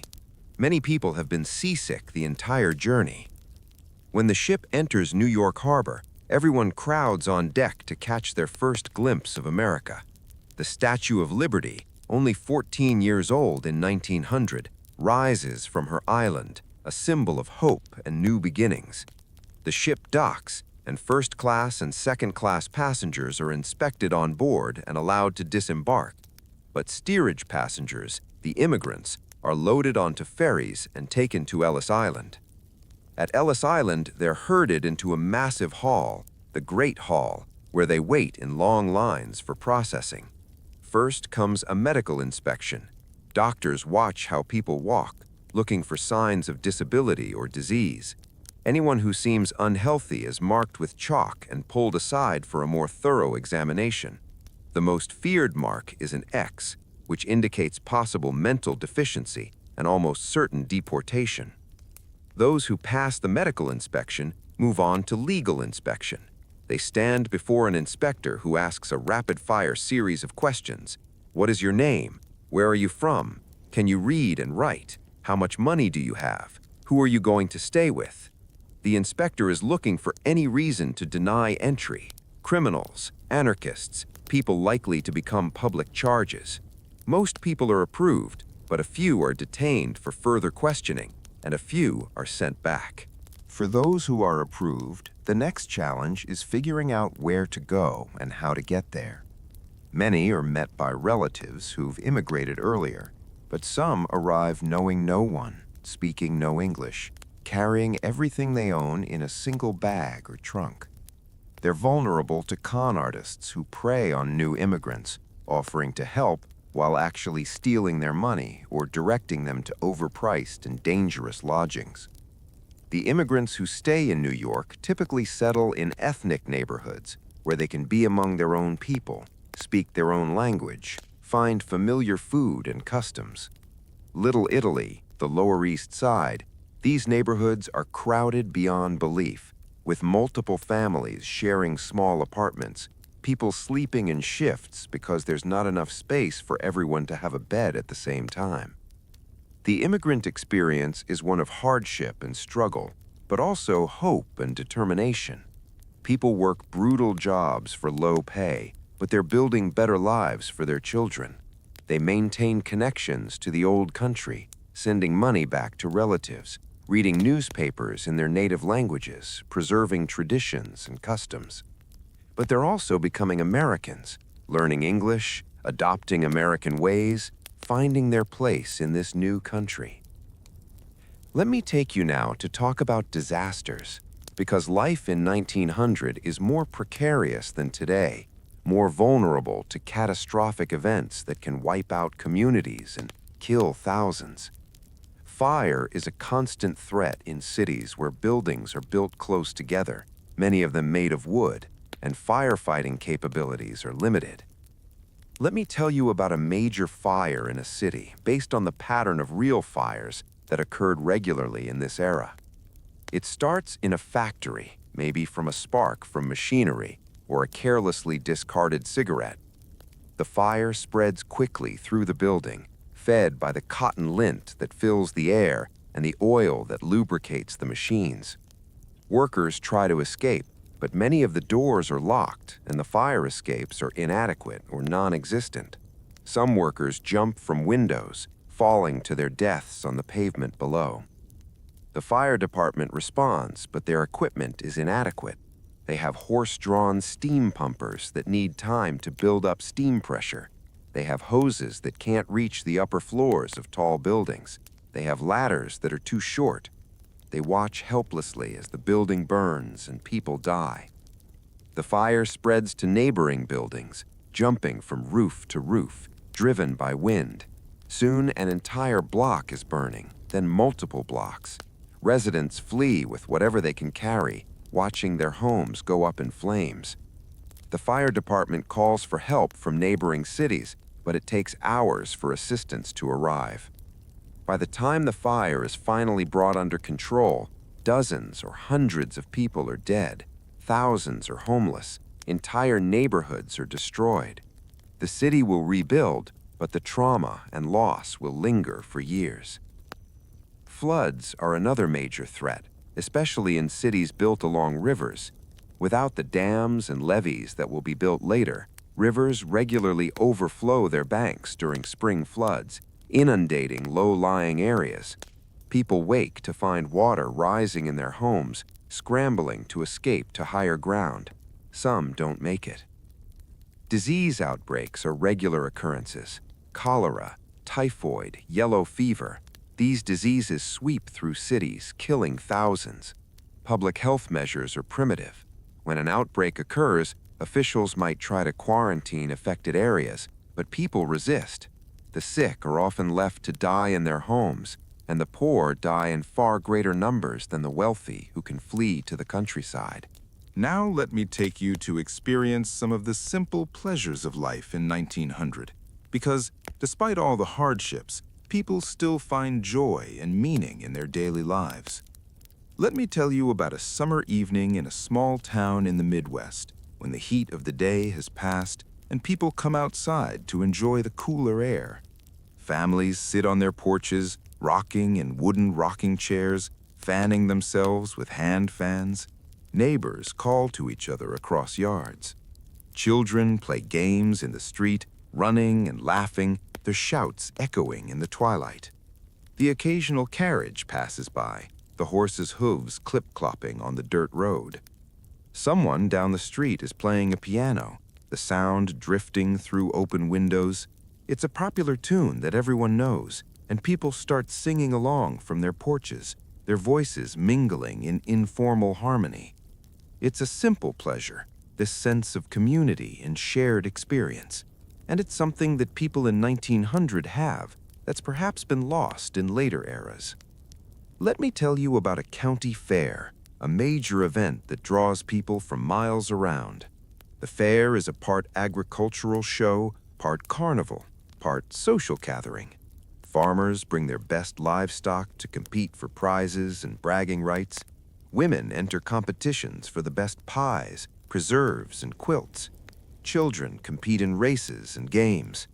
There are exhibits to see, new farm equipment, household gadgets, educational displays. There are food vendors selling treats that people rarely get: lemonade, popcorn, candy, ice cream. There's a midway with games of chance and skill, though many of these are rigged. There might be a small circus or a Wild West show with trick riding and shooting demonstrations. For young people, the fair is a chance to socialize away from parental supervision, at least partially. Young men show off for young women, trying to win prizes at the shooting gallery or the strength tester. Young women walk arm in arm, pretending not to notice the young men, but fully aware of their attention. Romances begin at county fairs, relationships that might lead to courtship and marriage. As evening falls, there might be fireworks, a spectacular display of light and sound that amazes people who've never seen anything like it. The crowd watches in awed silence, children clutching their parents' hands, gasps of wonder rising at each burst of color. Let me take you now to talk about music in 1900, because music is everywhere, even though recording technology is still primitive and most people have never heard a professional orchestra or opera. Music is primarily a participatory activity, something people make themselves rather than consume passively. Almost every middle-class home has a piano, and someone in the family, usually the daughters, has learned to play. Sheet music is sold in stores and by door-to-door salesmen, popular songs that everyone wants to learn. Families gather around the piano in the evening to sing together, a form of entertainment that's free and brings people together. Folk music traditions continue in different communities. In Appalachia, people play fiddles and banjos, preserving ballads brought from England and Scotland generations ago, while creating new songs about life in the mountains. In the Southwest, Mexican communities maintain their musical traditions, guitars and trumpets, playing corridos and rancheras. In African American communities, new forms of music are developing, ragtime and blues, music that will transform American culture in the coming decades. There are bandstands in town squares where local bands give concerts on summer evenings. These bands are made up of local musicians, shopkeepers, and teachers and clerks who practice together and perform for free because they love music. The whole town turns out for these concerts, bringing blankets to sit on, listening to marches and waltzes and popular tunes. Wealthy people attend concerts by professional orchestras and touring opera companies. These are major social events where people dress in their finest clothes, see and are seen, demonstrate their cultural sophistication. The music itself might be secondary to the social aspects, but it's still valued and appreciated. Let me tell you about technological innovations that are just emerging in 1900. Things that exist but aren't yet common. Previews of the transformed world that's coming. The automobile is the most obvious example. There are only about 8,000 cars in the entire country. Toys for the wealthy and adventurous. They're unreliable, breaking down constantly. There are no gas stations, no repair shops, no roads designed for cars. But a few visionaries see their potential. Imagine being a wealthy man who owns one of these early automobiles. You take it out for a drive on a Sunday afternoon, puttering along at maybe 15 miles per hour, the engine coughing and sputtering, the whole contraption rattling and shaking. Horses shy away from you, their drivers cursing. Pedestrians stop and stare. Children run alongside, shouting with excitement. You break down 3 times during a 10-mile drive, but you don't care because you're driving a horseless carriage, participating in the future. The airplane doesn't exist yet in 1900. The Wright brothers won't make their first flight until 1903, but people are experimenting with gliders and theorizing about powered flight. It seems like fantasy to most people. Humans will never fly like birds, but the breakthrough is just around the corner. X-rays are brand new, discovered just 5 years earlier. Doctors are beginning to use them to see inside the body without cutting it open, a capability that seems almost magical. But no one understands the dangers yet. People are getting radiation burns and developing cancers from excessive exposure, but the connection hasn't been made. Radio doesn't exist yet as a commercial medium. Marconi is experimenting with wireless telegraphy, but the idea of broadcasting music and speech to thousands of receivers simultaneously is still science fiction. Yet within 20 years, radio will transform entertainment and communication. Motion pictures are just beginning. They're short, silent films shown in Nickelodeons, small storefront theaters where you pay a nickel to watch a series of films that might total 15 or 20 minutes. The films are simple: trains arriving at stations, people doing everyday activities, short comedic sketches, but they're popular enough that Nickelodeons are opening everywhere, and a few visionaries are imagining feature-length films that tell actual stories. Let me take you to a Nickelodeon in a working-class neighborhood, because it's a fascinating glimpse of emerging mass culture. The Nickelodeon occupies a narrow storefront with rows of wooden benches facing a white sheet hung on the far wall. A pianist sits to one side, and a pianist provides live music to accompany the films. The audience is mostly working-class people who can afford the nickel admission, working-class men, shop girls, and immigrants. They watch in darkness as images flicker on the screen, living pictures that move and tell stories without words. They laugh at comedy, gasp at action, boo the villains. Between films, illustrated songs are shown, with a singer leading the audience in sing-alongs.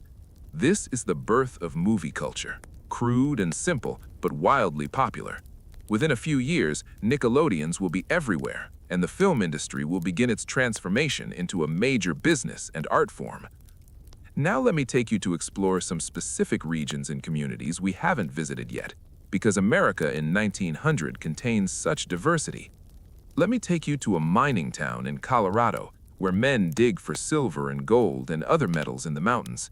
The town exists solely to support the mine, a collection of rough wooden buildings clinging to a mountainside at high elevation where the air is thin and the weather is harsh. The miners are a mix of Americans and immigrants, men who've been drawn by the promise of good wages and the gambler's hope of striking it rich.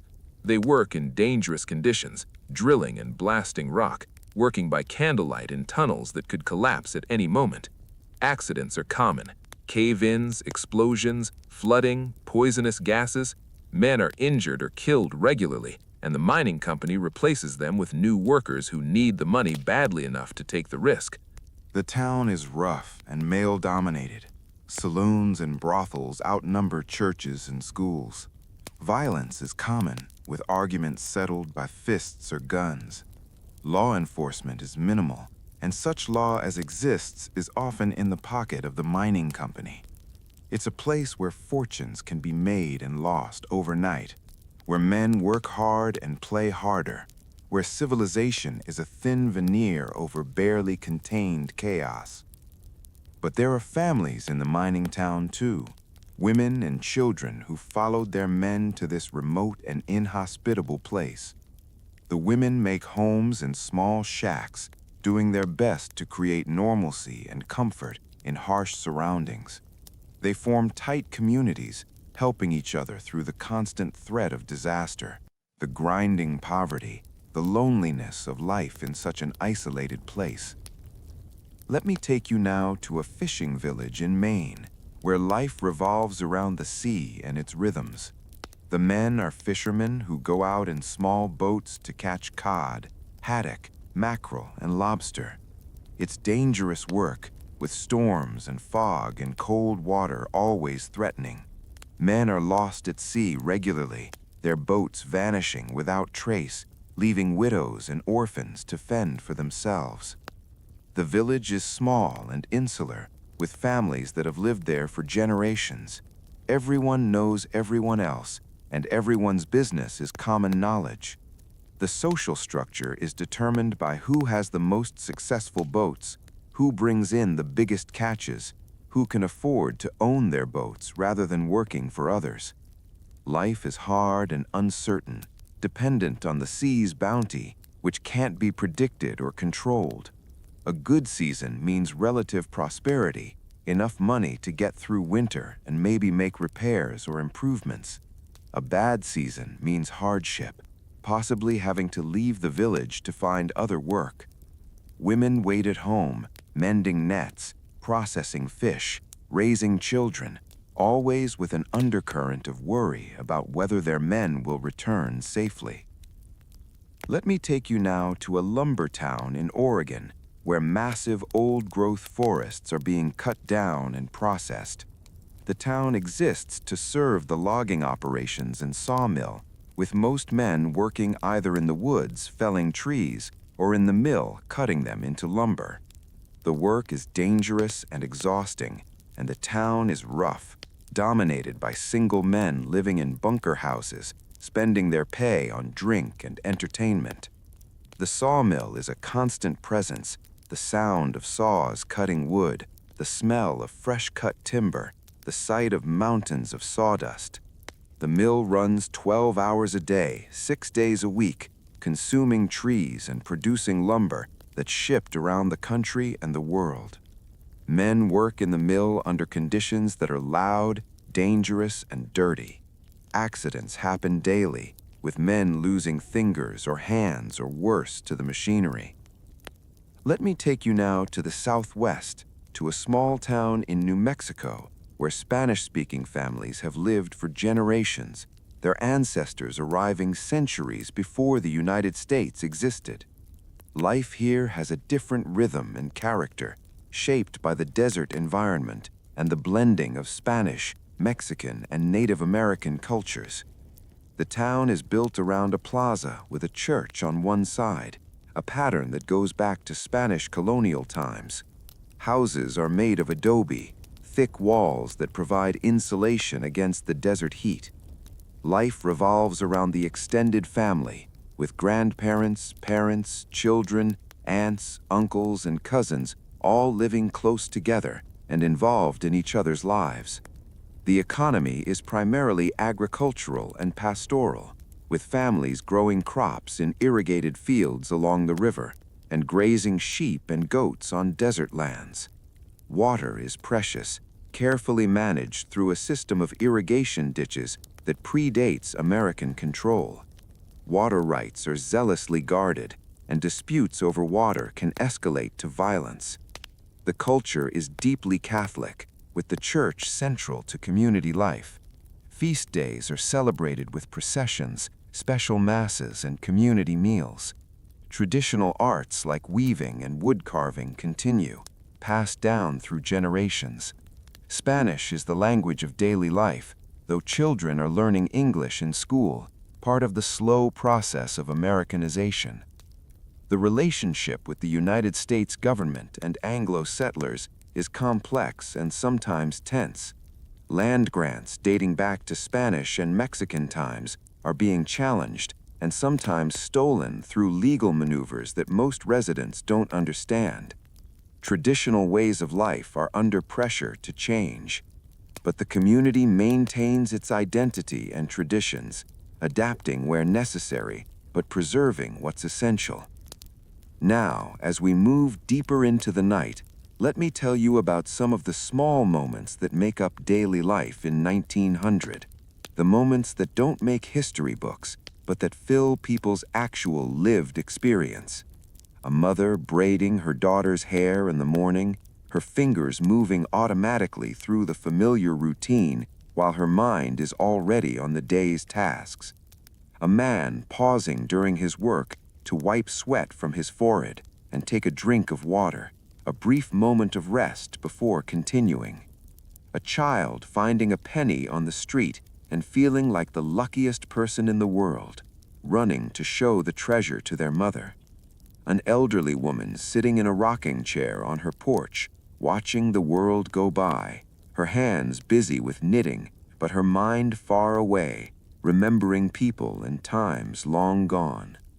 A young couple stealing a moment alone, perhaps in a shadowy corner of a porch or behind a building, holding hands and talking quietly, savoring this rare privacy. A shopkeeper carefully arranging his window display, wanting to catch the eye of potential customers. A street vendor calling out his wares, his voice competing with dozens of other sounds on a busy city street. A farmer standing at the edge of his field at sunset, looking at his crops and calculating what his harvest might bring, hoping it will be enough. These moments are universal, human experiences that transcend time.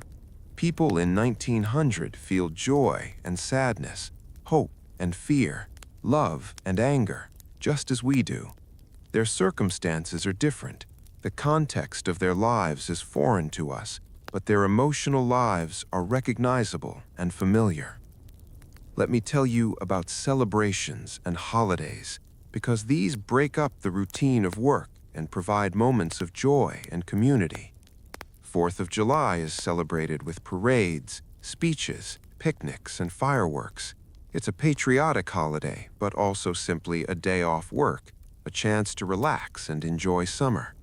Politicians give speeches about American greatness and manifest destiny. Bands play patriotic music. People wave flags and feel proud to be American, whatever that means to them given their circumstances. Thanksgiving is becoming standardized as a national holiday, though traditions vary by region and family. It's a time for family gatherings and large meals, a pause before the hardships of winter. The story of pilgrims and Indians sharing a feast is told, a sanitized version of history that ignores the violence and displacement that followed. Easter is primarily a religious holiday, with special church services and new clothes if families can afford them. Children might have Easter egg hunts, though these are simpler than modern versions.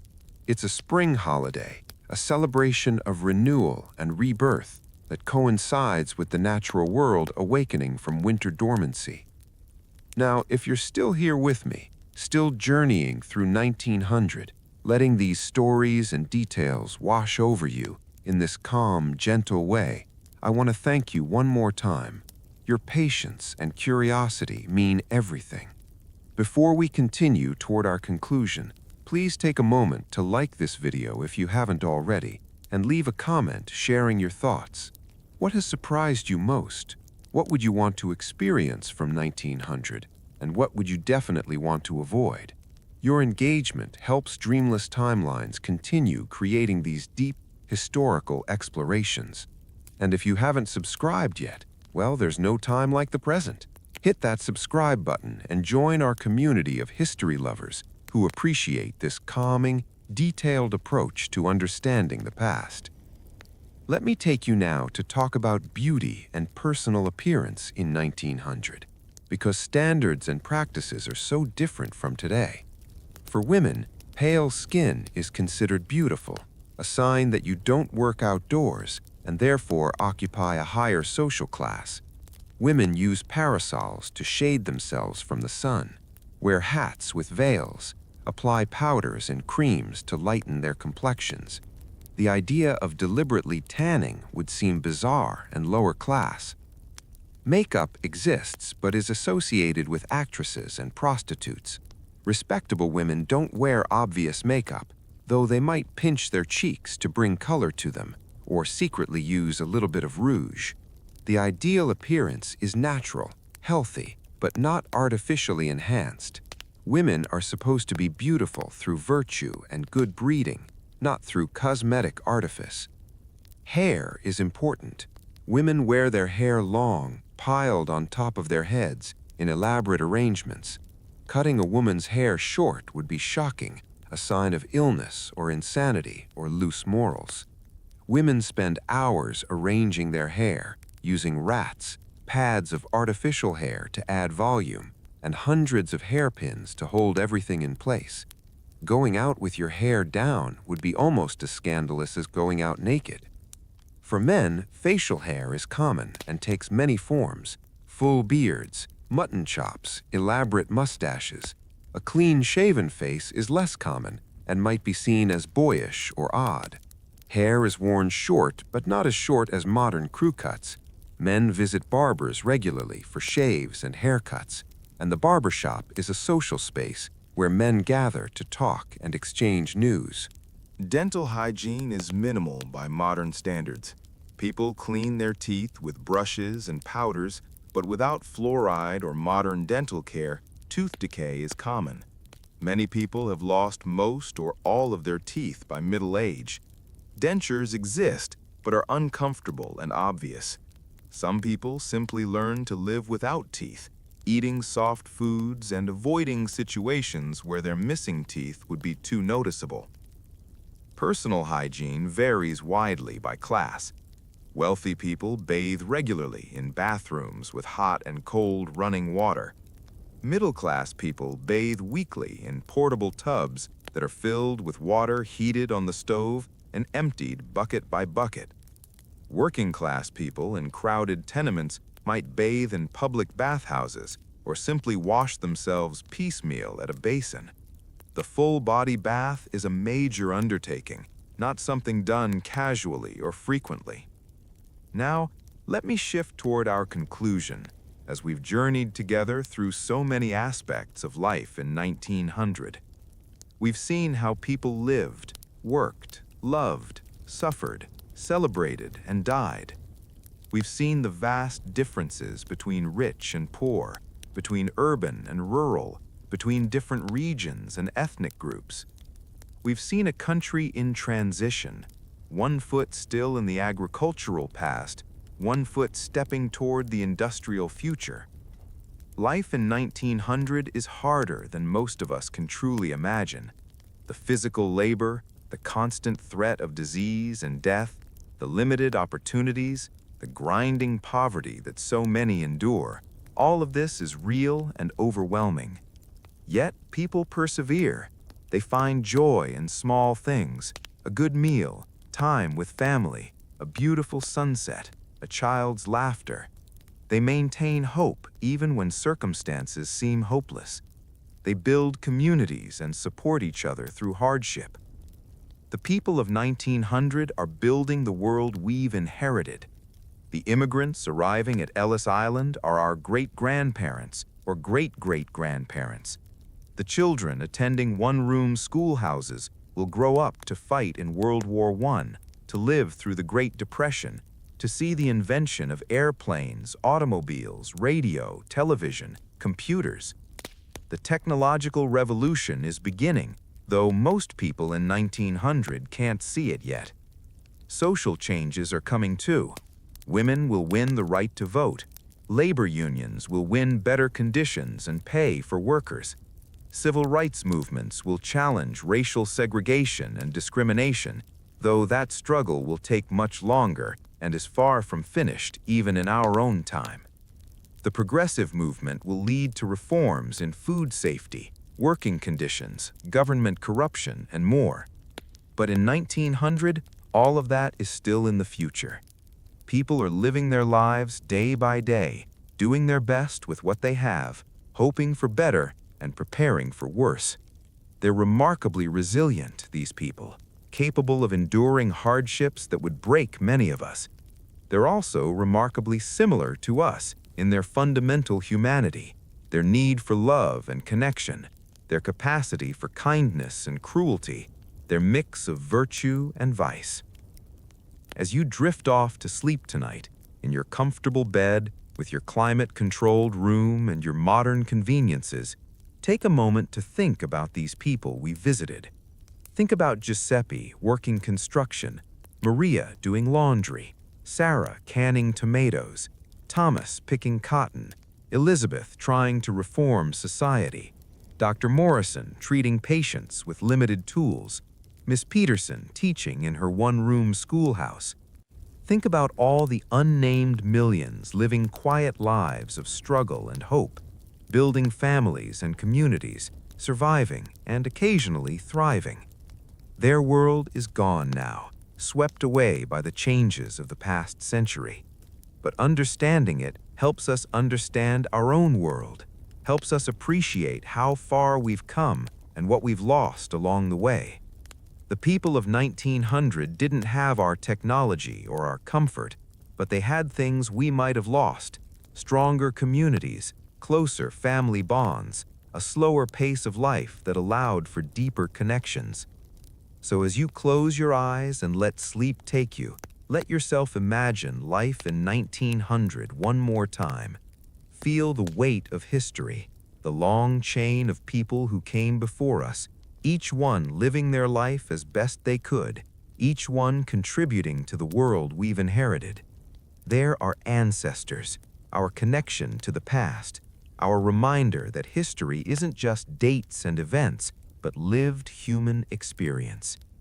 Thank you for taking this long, slow journey through 1900 with dreamless timelines. Thank you for your patience and curiosity, for letting me guide you through the details of daily life in a world that no longer exists. If you've enjoyed this experience, please take a moment to like this video, to leave a comment sharing your thoughts, and to subscribe to our channel so you don't miss future journeys through history. We have so many more stories to tell, so many more eras to explore, so many more moments of calm historical immersion to share with you. And now, as the story of 1900 comes to a close, as we've explored the dawn of a new century through the lives of ordinary people, let yourself rest. Let go of the present and its concerns. Let yourself drift on the gentle tide of history, secure in the knowledge that humanity endures, that people have always faced challenges and found ways to cope, that life continues in all its complexity and beauty. Sleep well, dream peacefully, and know that tomorrow is another day in our ongoing human story. Good night, dear listener. May your dreams be calm and your rest be deep, and may you wake refreshed with perhaps a deeper appreciation for the world we inhabit and the long journey that brought us here. Thank you for spending this time with Dreamless Timelines. Until our next journey through history, sleep well.